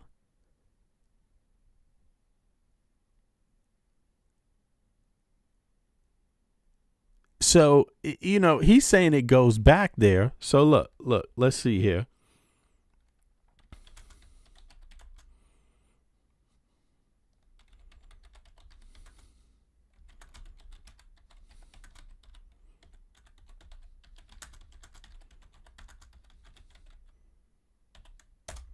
Here we go. Look, so look, this is so funny because he's going to get to the part where he's talking about his wife. And I just said, so they said the Anglo legal system acknowledges it, right? But that doesn't mean it started there. And that's this is the thing about it. And then it even says that, although they acknowledged it, right? Freedom of religion, right? No single it doesn't have it says United Kingdom, no single constitutional guarantee since the UK does not have a formal written constitution. Legal protections for religion come from human rights in 1998, and the Convention of Human Rights. Right. So he is just kind of manufacturing stuff as he goes along. Right. Anglo-American legal system and more broadly common law legal systems originating in England recognize freedom of religion, but it doesn't mean it comes from there, that it started there. And that's how he, First Amendment, 1971, okay, free exercise of religion. Congress shall make no law. Right. So this is in 1971. This is the Constitution, right? So we know that. Everybody knows freedom of religion is in the U.S. Constitution, right? But he's trying to say it comes from before that, right? But here's the thing. If you just go back and you say, okay, well, did it start there, right? Are there other countries that had it before? Are there other regions of the world and societies that had it before? Guess what it says? Yes, ancient and classical societies, India, Hindu, Buddhist, and Jain texts encourage religious pluralism in some regions.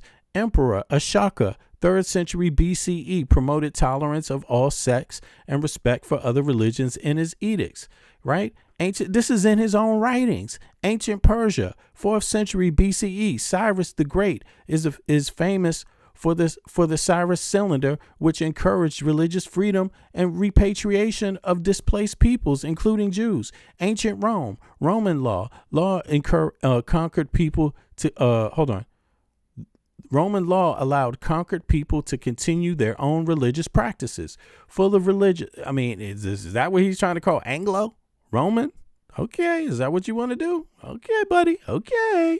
Although that doesn't make sense because Rome existed. Rome is the one who Christianized the Anglos.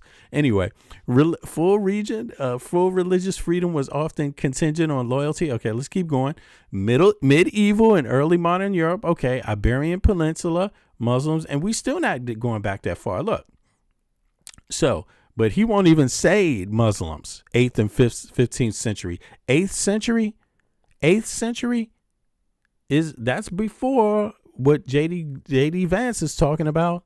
You see, it just goes on and on and on here. Let's see here. Colonial, early modern, hold on. Let me see. Summary. Okay. So he basically wanted to leave out Persia, India, and this kind of thing, right? But I mean, well, let me see something else. People can go on and on.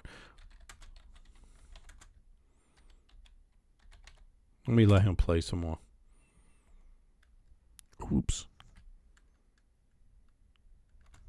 Religion is actually a Christian concept. And the reason... What did he say? He said it's a Christian concept. That's a lie. Tradition, well before there was ever a United States of America, what you find is that freedom of religion is actually a Christian concept. I mean, J.D. Vance is just lying, y'all. Freedom of religion is not a Christian concept. You know, and this is what I hate about these are the things. This is what I started off today saying, you know, cycles that people go through. And I'm not trying to be a part of that cycle. You don't have to be, just because you're a Christian doesn't mean you have to be a part of that cycle. But J.D. Vance is an extremist, you see? So he's always going to be a part of the cycle of conflict with other people, where you're demeaning other people, lying, trying to bear false witness and these kind of things. It's like, it's shameful. It's shameful, but it's not. It doesn't, I mean, anyone could find this out on their own. Anyone would notice, if you know anything about history, you know, is freedom of religion started,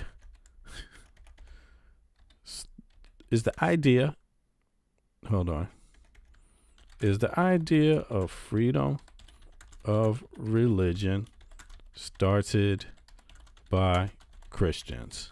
I mean, what the hell? Let me just play this again. What you find is that freedom of religion is actually a Christian concept.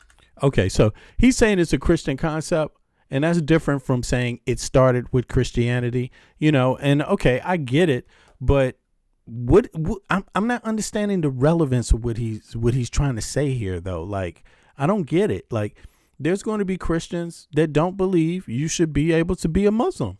They're going to want to put restrictions on Muslims. There's going to be Muslims that are going to want to put restrictions on Christians. There's going to be those type also. All Christians aren't the same. So there's no single guarantee, you know, which is why separation from, you know, church and state is a great idea. And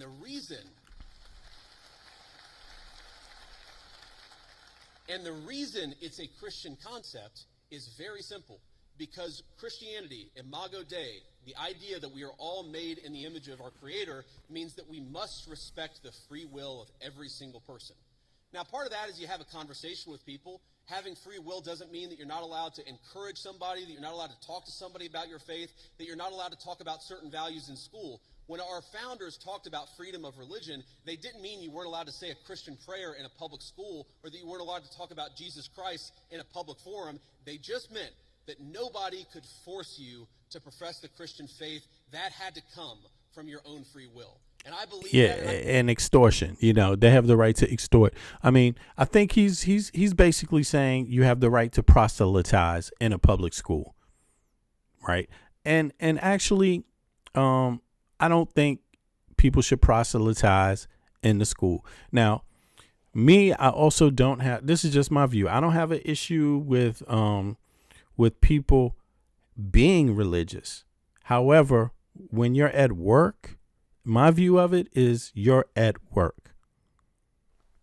Got nothing to do with religion. And if you connect it to your religion, that's your personal business. Keep it your personal business. Don't talk about it. That's my view, right? I mean, that is my view. That's how I do things. I don't talk to people about my faith. You know, I exhibit it through how I behave. But I don't need to talk about it or explain it. You see what I mean? Like, I think that's a little weird what he's doing. You know, I don't get it. And I think it all comes down to really trying to control people. You know, he doesn't want to say that, but he does want to be able to proselytize. That means preach the word of God in a public school, according to him. He wants to spend time doing it. You know, he wants to, when he leaves math class, he wants to be in the hallway and, hey, everybody gather around. Let me read the Bible to you. You know what I'm saying? Like, excuse me, can we have a prayer before we start our math class today? It's like, come on, man. Like, that's where the problem lies. You know, obviously you want not going to, in a diverse society, everyone's not going to have a chance. If you sitting up here and waiting for people with there could be 10 different people with 10 different faiths in your class. You're going to let them all say a prayer before you fucking start your math class? Like, come on. You know, this guy's not, he's just ridiculous, man. And even if you just had Christians alone, you see what I mean? They would get in a fight. If you just get rid of everybody else on earth, Christians will start killing each other. I guarantee you. I think every Christian who I've ever spoken to believes that the source is the Christian, the source of your faith, the Christian understanding. Anyway, sorry, I got to get to the next question. This is where Turning Point, they just waste my time. I can't listen to this. Professions of Christianity. One of my favorite things that you say. This AI tool is better. I think this is about his wife right here. I think this is about his wife. Then I'm gonna get up out of here. Let's see here. Let's go. Of this, but I don't think that's my point to discuss here. Here we go, y'all. Let's listen now. Right ahead of this, but I don't think that's my point to discuss. Have a good night. You too. Here we go. Hello, Mr. Vice President. Thank you so much for giving this opportunity to talk here today. I did not agree with many of the things that you said right ahead of this, but I don't think that's my point to discuss here. What I want to ask is, you are married to a woman who is not Christian. In her Wikipedia, I mean, I just looked it up. I don't even know what her faith was. I didn't know this before. But she still calls herself Hindu. You are raising three kids in cultural, racial, religious household. How are you maintaining, or how are you teaching your kids not to keep your religion ahead of their mother's religion?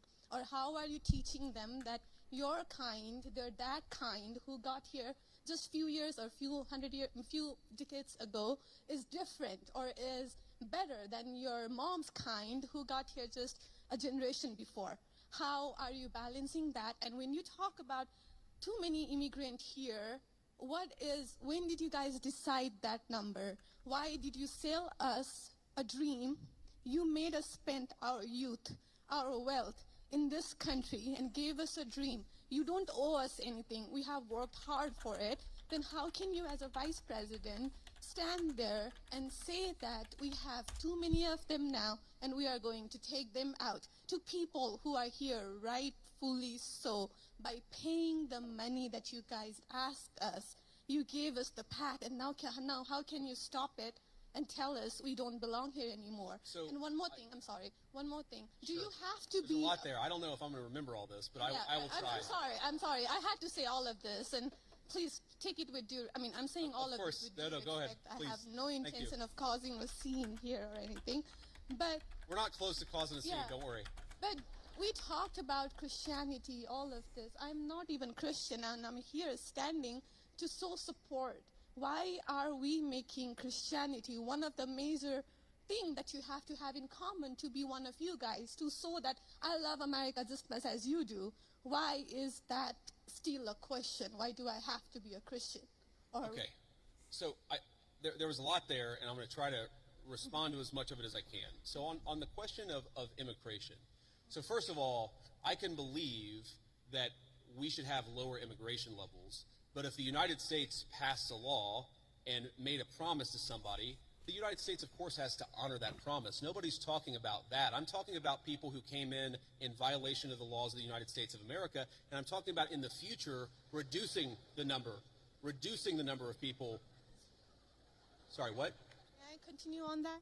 Because when you just said you are not stopping with the people who came here legally, right? But you are pushing out policies that hurt us, and these policies are not even solving the problems. These policies are just creating chaos. No, ma'am. Okay, so again, I'm gonna finish answering the question, and then if I've answered all 9 of your questions in less than 15 minutes, then we can keep on going. Damn. Hold on. Again, I'm just waiting to see when he starts talking about his wife. But this part is interesting too. Have a little fun, right? So here's the thing. I can believe that the United States should lower its levels of immigration in the future while also respecting that there are people who have come here through lawful immigration pathways that have contributed to the country. But just because one person or 10 people or 100 people came in legally and contributed to the United States of America, does that mean that we're thereby committed to let in 1 million or 10 million or 100 million people a year in the future? No, that's not right.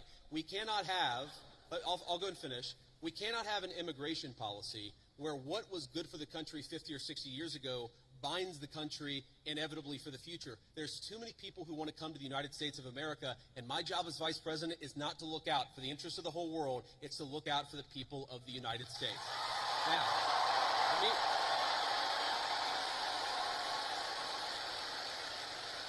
Now, you asked a personal question about our interfaith. Let me tell you, JD Vance, he's the only thing MAGA can do is commit suicide with these type of thoughts. The truth of what he's saying is that JD Vance wants to import European people with European ancestry. That's really what JD Vance wants to do. Right. And here's the thing. I really hope Americans are thinking about this. The Europeans that they're going to, that they want to come, because you can see these South Africans didn't want to come. They came and then they was like, let's get the hell out of here. Let's get the hell out of America, man. They don't support their people. But look, this is the thing. JD Vance is talking about culture. He's talking about education and all of this shit and blah, blah, blah. Look. He's doing all of this is a short way to just say he wants European coming. But listen, Europeans, they do come. And here's the thing. Europeans tend to be more educated than Americans. And why is that? I'm just talking about on a general level. And why is that? Because Europeans generally have universal health care, universal education. That means everybody's going to some form of school, technical school, trade school, university. Everybody, everyone, everybody. There's no people sitting around on the corner doing nothing. I mean, seriously. I'm just saying, maybe some countries that might be a little different. They might have a little issues there and here, but generally speaking, we have a lot of people in the United States of America, from red states, from blue states, that don't have nothing to do and don't have access to education because it costs money. So when you're importing Europeans, whose job do you think they're going to want to take? You think they want to take the Mexicans' job, the Guatemalans' job? You think that, not that they have any specific jobs, but let me say that again. You think they want to work on a farm picking vegetables?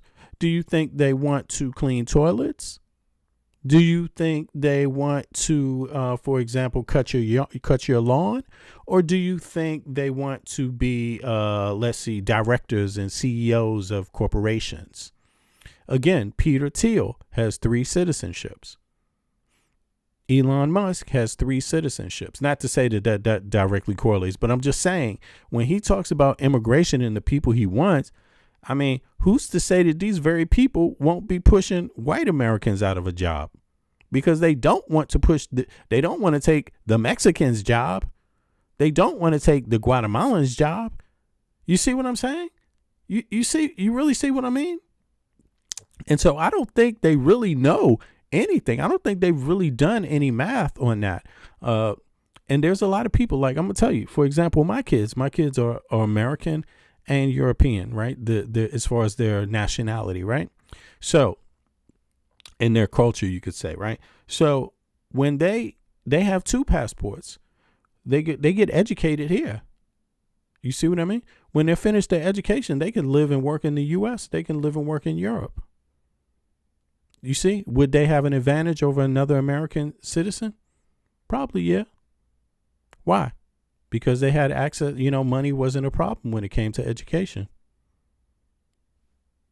They got to fulfill their desires regarding education. They have that right here. So I don't think JD Vance has really thought this out. The fact that you need people, you need diverse groups of people, and that, yeah, it's not going to be this thing where you make up a society and just make it look pretty, like make it look like how you look in the mirror. That's not a goal. And why would you want that? Because you might look the same, but you still ain't the same. You're still going to have plenty of drug addicts that look like JD Vance. You're going to have plenty of criminals that look like JD Vance. Do you know how many criminals look like JD Vance? It's a lot of white Americans in prison. You see what I'm saying? You're still going to have your rapists. You're still going to have your scammers that look like him. So he's busy making this shit about race and culture. Yo, there's going to be plenty of people coming from a Christian background that'll rob your fucking bank. How you think these Russian mafia in the U.S. ain't Christians? You see what I mean? Like, it just amounts to a bunch of mumbo jumbo, the shit he's saying. It has nothing to do with any real data. You know, that's what I'm talking. And yes, my wife did not grow up Christian. I think it's fair to say that she grew up in a Hindu family, but not in a particularly religious family in either direction. In fact, when I met my wife, we were both, I would consider myself an agnostic or an atheist, and that's what I think she would have considered herself as well. You know, everybody has to come to their own arrangement here. The way that we've come to our arrangement is she's my best friend. We talk to each other about this stuff. So we decided to raise our kids Christian. Our two oldest kids who go to school, they go to a Christian school. Our 8-year-old did his first communion about a year ago. That's the way that we have come to our arrangement. But, thank you. My 8-year-old was also very proud of his first communion. Thank you, guys. I'll tell him that Ole Miss wishes him the best.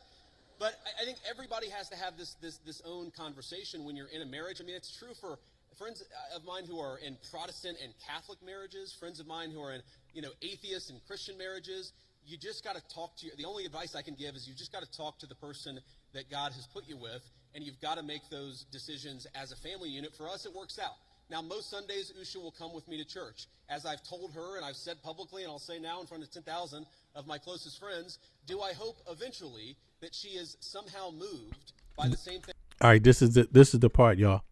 See, this is the ridiculous of it. Like, he's talking about being moved. So what is it about being moved that has something to do with with calling yourself? I mean, is it the values, like, are the values of Christianity, the good things, are they not innate to other people around the world of different faiths? I think this is where he becomes insulting, and he doesn't realize it, and I think it's different from being a cultural Christian. This is an ideologue here, because a cultural Christian will see the similarities in their religion and not have a problem with other people because they can see the similarities, and hey, it's no big deal. Everybody does their funny stuff, and you know why they do it. Aha, I recognize that. You see what I'm saying? And but that's not what he's doing. He doesn't see the similarities, and he's actually expecting her to one day change, like her becoming Christian is going to change something. It's insulting, and it's ignorant. It's a very ignorant thought, because I mean, I don't want to go too far and talk about religion, but from what I know about humanity and the global population, where it's gone, how it's changed over time, where and what it comes from and what drives it, what drives human beings.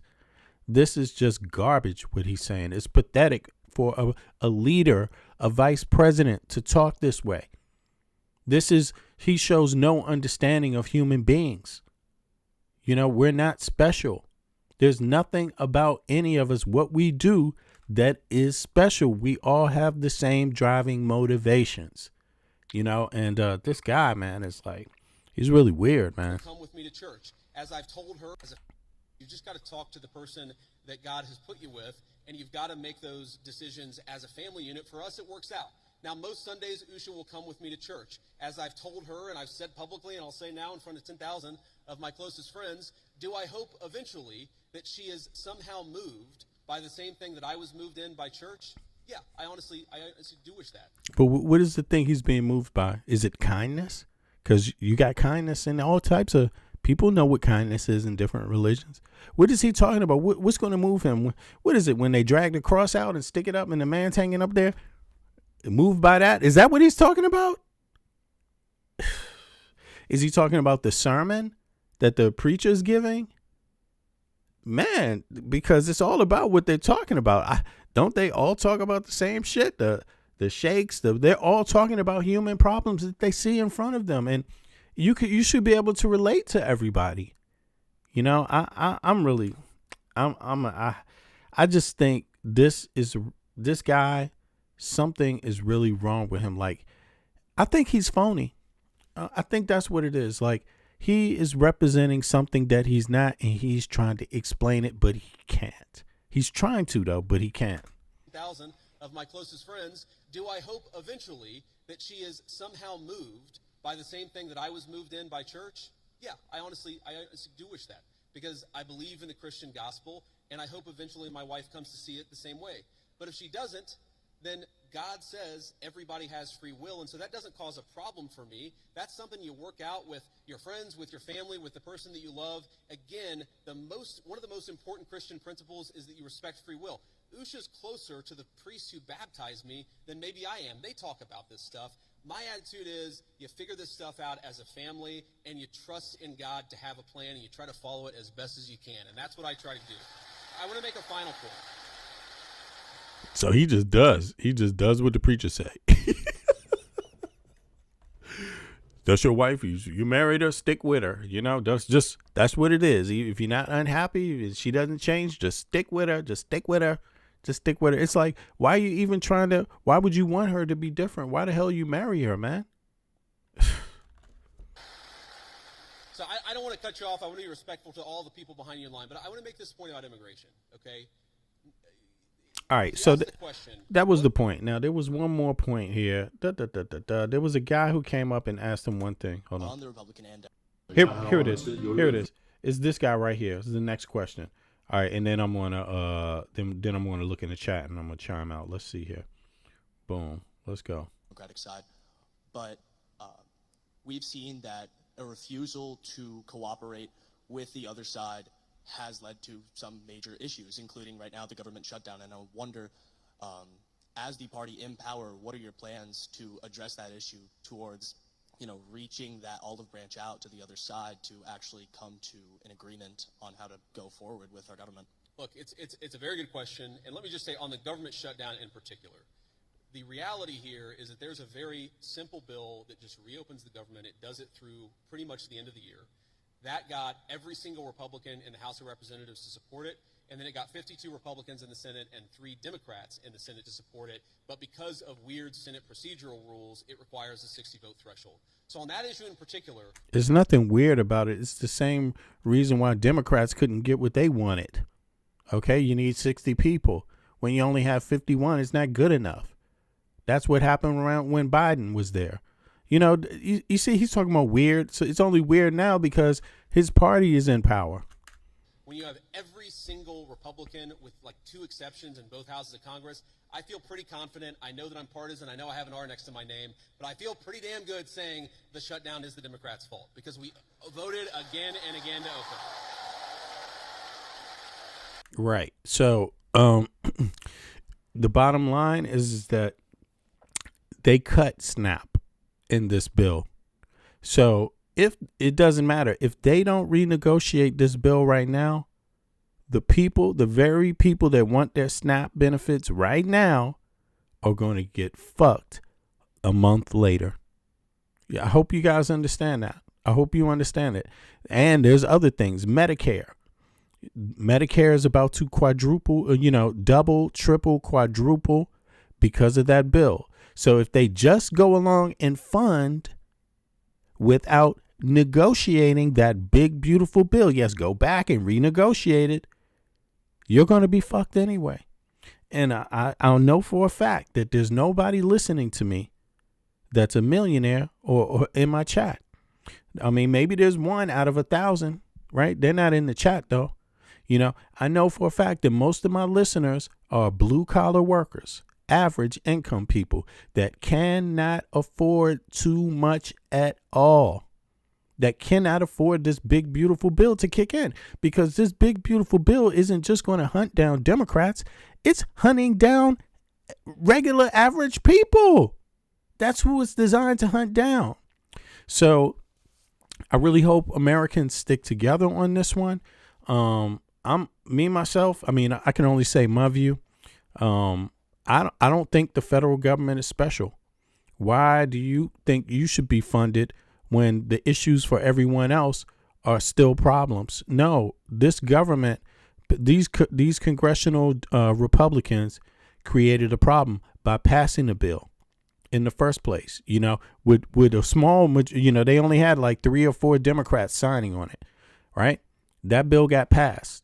That's something that Hakeem Jeffries was against in the beginning, and Schumer went ahead and did it. Schumer said, okay, but we can do it the next time around. We can stop it. And now Schumer is holding. Actually, I heard Schumer curse and say the F word for the first time yesterday. He was like, this president isn't fucking being honest. That's what Schumer said. And he said, everybody should know they have the money for SNAP. The president can release the money from SNAP. SNAP funds they have emergency SNAP funds that are for, you know, more than 1 year. You see what I'm saying? So they have enough to fund the to issue SNAP for a year, basically. That means months and months and months and months and months. But he doesn't want to issue it because he wants the Democrats to capitulate on health care when Republicans got everything else they wanted. The top 10% got the biggest. I think it's the top 1%, maybe 10 or 1. Don't quote me on that. But in other words, we ain't talking about none of y'all. Those rich folk, they got the biggest tax cut in the history of the United States of America. What did you get? What did you get? You pay the people that go to work every day and clock in for a job, right? Because they work for somebody else. They pay 75% of the federal budget. What did you get? Can you name one thing you got? You know, I think that's the crux of the problem right there. You know, the government, the rich people, they keep begging from the middle class and the poor for more money, like money grows on trees, and it doesn't. You know, I said this before. The government, the federal government, needs to stop begging its citizens and residents for money like it grows on trees. Stop begging like all you know how to do is go to the casino and waste money. Stop begging like crackheads. Okay? The money is not for free. And the reason why I use this language is because every time a taxpayer says, well, what do I get out of this? They actually say, get a job. They actually talk down to the taxpayers in the United States of America. In Europe, man, you talk to these citizens like that, they will fire your ass overnight. You won't dare last if you ever get it twisted about what tax dollars are for. And we did this exam yesterday. We examined the data. American citizens, 50% of their tax dollars goes to shit that has nothing to do with their immediate quality of life at all. Nothing. Not education, not healthcare, not roads, not all of those things you're thinking about. Europe, 75% goes to their immediate, you know, daily life, the things they need to make life great. Okay? And that's something Americans need to talk about. That's 25% less of the U.S. American tax dollars. And you don't even have universal education or universal health care to back you up like that. So really, you get in the raw end of the deal when it comes to taxes. And don't think that chasing down some immigrants is going to have anywhere near the impact of what these other things indicate. You see what I mean? The fact that only 50% of your tax dollars goes to shit that improves the average American person's life. You should be outraged about that. Maybe if it was 70%, things might be a little better. Maybe if you had universal health care and universal education, maybe that 50% wouldn't concern you so much. But hey, more of your taxes goes to other shit that has nothing to do with no average person or poor person or middle class person in the United States of America. In Europe, 75% is benefiting people, the everyday person's life, you know. So that's something for Americans to think about. Stop trying to figure out who's who's got a different religion. Stop trying to hunt down and figure out who's got a different sexuality. Stop being so worried. Be comfortable in who you are. God damn. You know what I'm saying? Be comfortable in who you are. I am. I know what I like. I know how I get down. I like women. That's why I have kids with a woman. Very simple. You see what I mean? I'm not worried about who's doing something else. What the hell? I'm worried about my kids and how they go to school, how they get access to health care, and making sure they have decent clothes, have clothes on their back, and food and shelter, education, those things. That's what I'm worried about.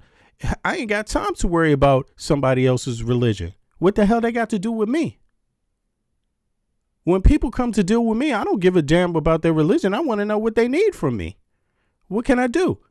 You see what I'm saying? You know, why are you here? Let's talk about something. Talk about your religion. That ain't even special. That's not even interesting. I mean, I'm serious. It's not even interesting to me. Let's talk about science. Let's talk about building a bridge. In any case, I'm out, y'all. I appreciate y'all time again. Damn, I went over. This is like 3 hours, man. You guys, y'all be having me out here. I appreciate everybody, though. Click the like button and subscribe if you never subscribed to my channel before. Yeah. Donnie is providing welfare to Argentina. Exactly. What the hell? What the hell is going on? Yo, Bits, if you see anybody in the chat really getting disrespectful, you know what it is. Yeah, but please do Bits. Yeah. But really, you know what I'm saying? I'm just saying, American citizens, do not be fooled. Don't be fooled. You're getting the short end of the stick. Like, straight up. Do not be fooled.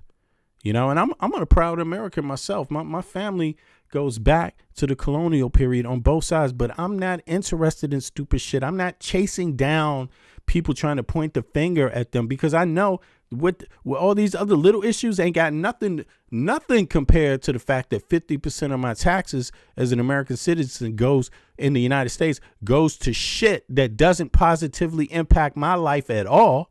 That should be the main concern of all middle class and poor people that vote. It doesn't matter. It shouldn't matter what your race is, what your color is. If you're middle class, you should be really, really concerned about that. If you're making only a couple $100,000 in your household and that's the best you can do, you really need to be thinking about what I'm saying. You see? So on that note, yeah, I'm out, y'all. Everybody have a positive morning. I appreciate y'all again for coming out and sitting with me and, you know, listening to some of this lunatic Charlie's house. Anyway, I won't disparage him. He's dead. Sorry about that. That's a horrible thing to have to go through as a family. But you know, they're trying to do this. I was impressed with the questions. JD Vance, I was not impressed with him. I was shocked that I was impressed with the questions. I thought they would have worse questions. These Turning Point kids actually gave him some good questions. Did he answer them to my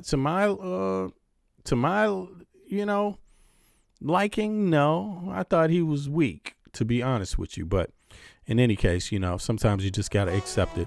All right, y'all. Well, I'm out. I appreciate y'all. One, be good and relax. You know what I'm saying? Just enjoy today. Tomorrow's a new day. Appreciate y'all. One. Can you feel it? Nothing can save ya, cause this is the season of funky behavior. I came to relax your mind, you can recline.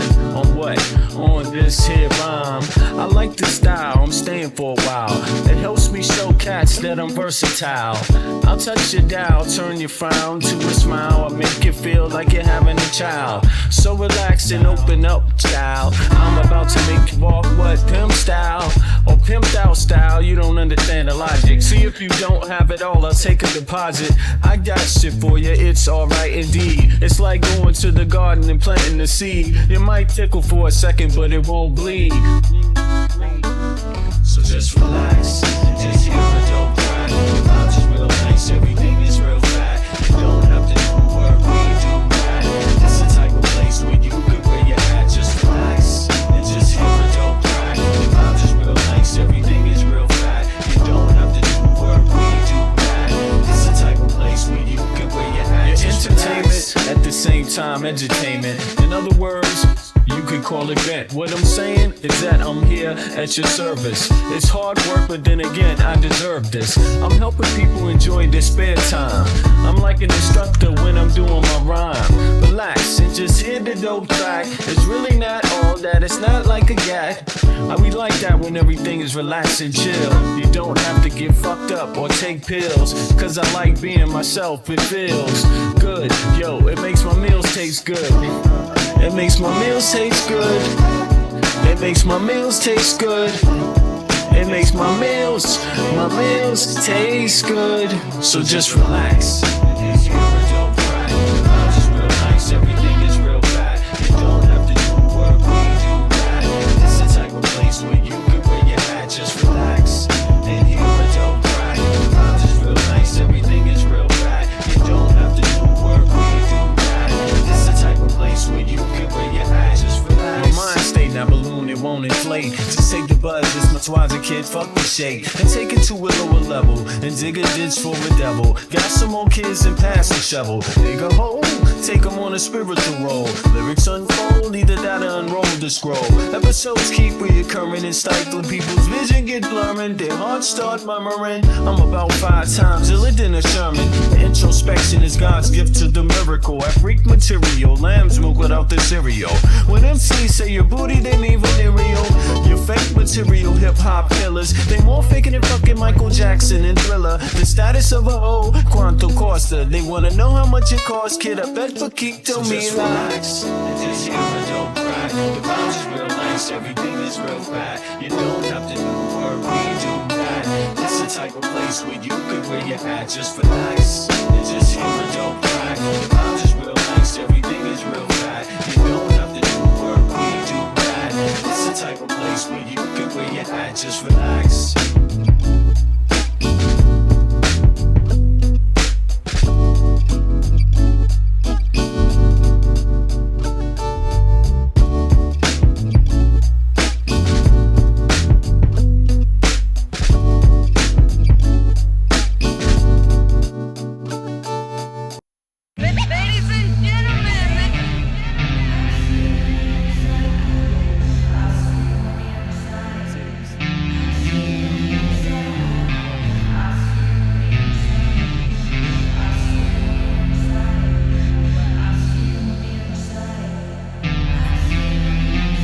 They want war. Crying babies looking for food. Starvation, the recipe. People subdued. When the people you trust got it in for you.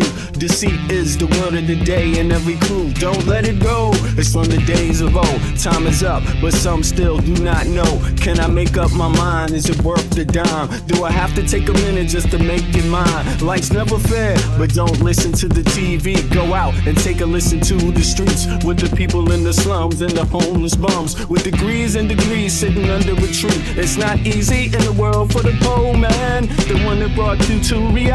See, they don't want you to know about the black sheep, leaving 7 roads to the 12 families all around the globe with an ancient code. Is it really asking a lot to say a death old? Cause we sitting on the earth looking back at extinct. Then I'm standing on some ground that's about to sink. I ain't scared for a minute, I ain't about to blink, but I documented for the world what I see and think. Feel we on the call and up and we on the brink. All Congress gonna do is waste paper and ink. Vote or die. You voted and you'll die. You can have it both ways, can't say it's a lie. You can march all you want, but they playing you wrong. They only understand war, it's the same old song. They want war, all they really want is a war. Diversion every tactic to make the big score. The diamonds in the morning, you know they want more.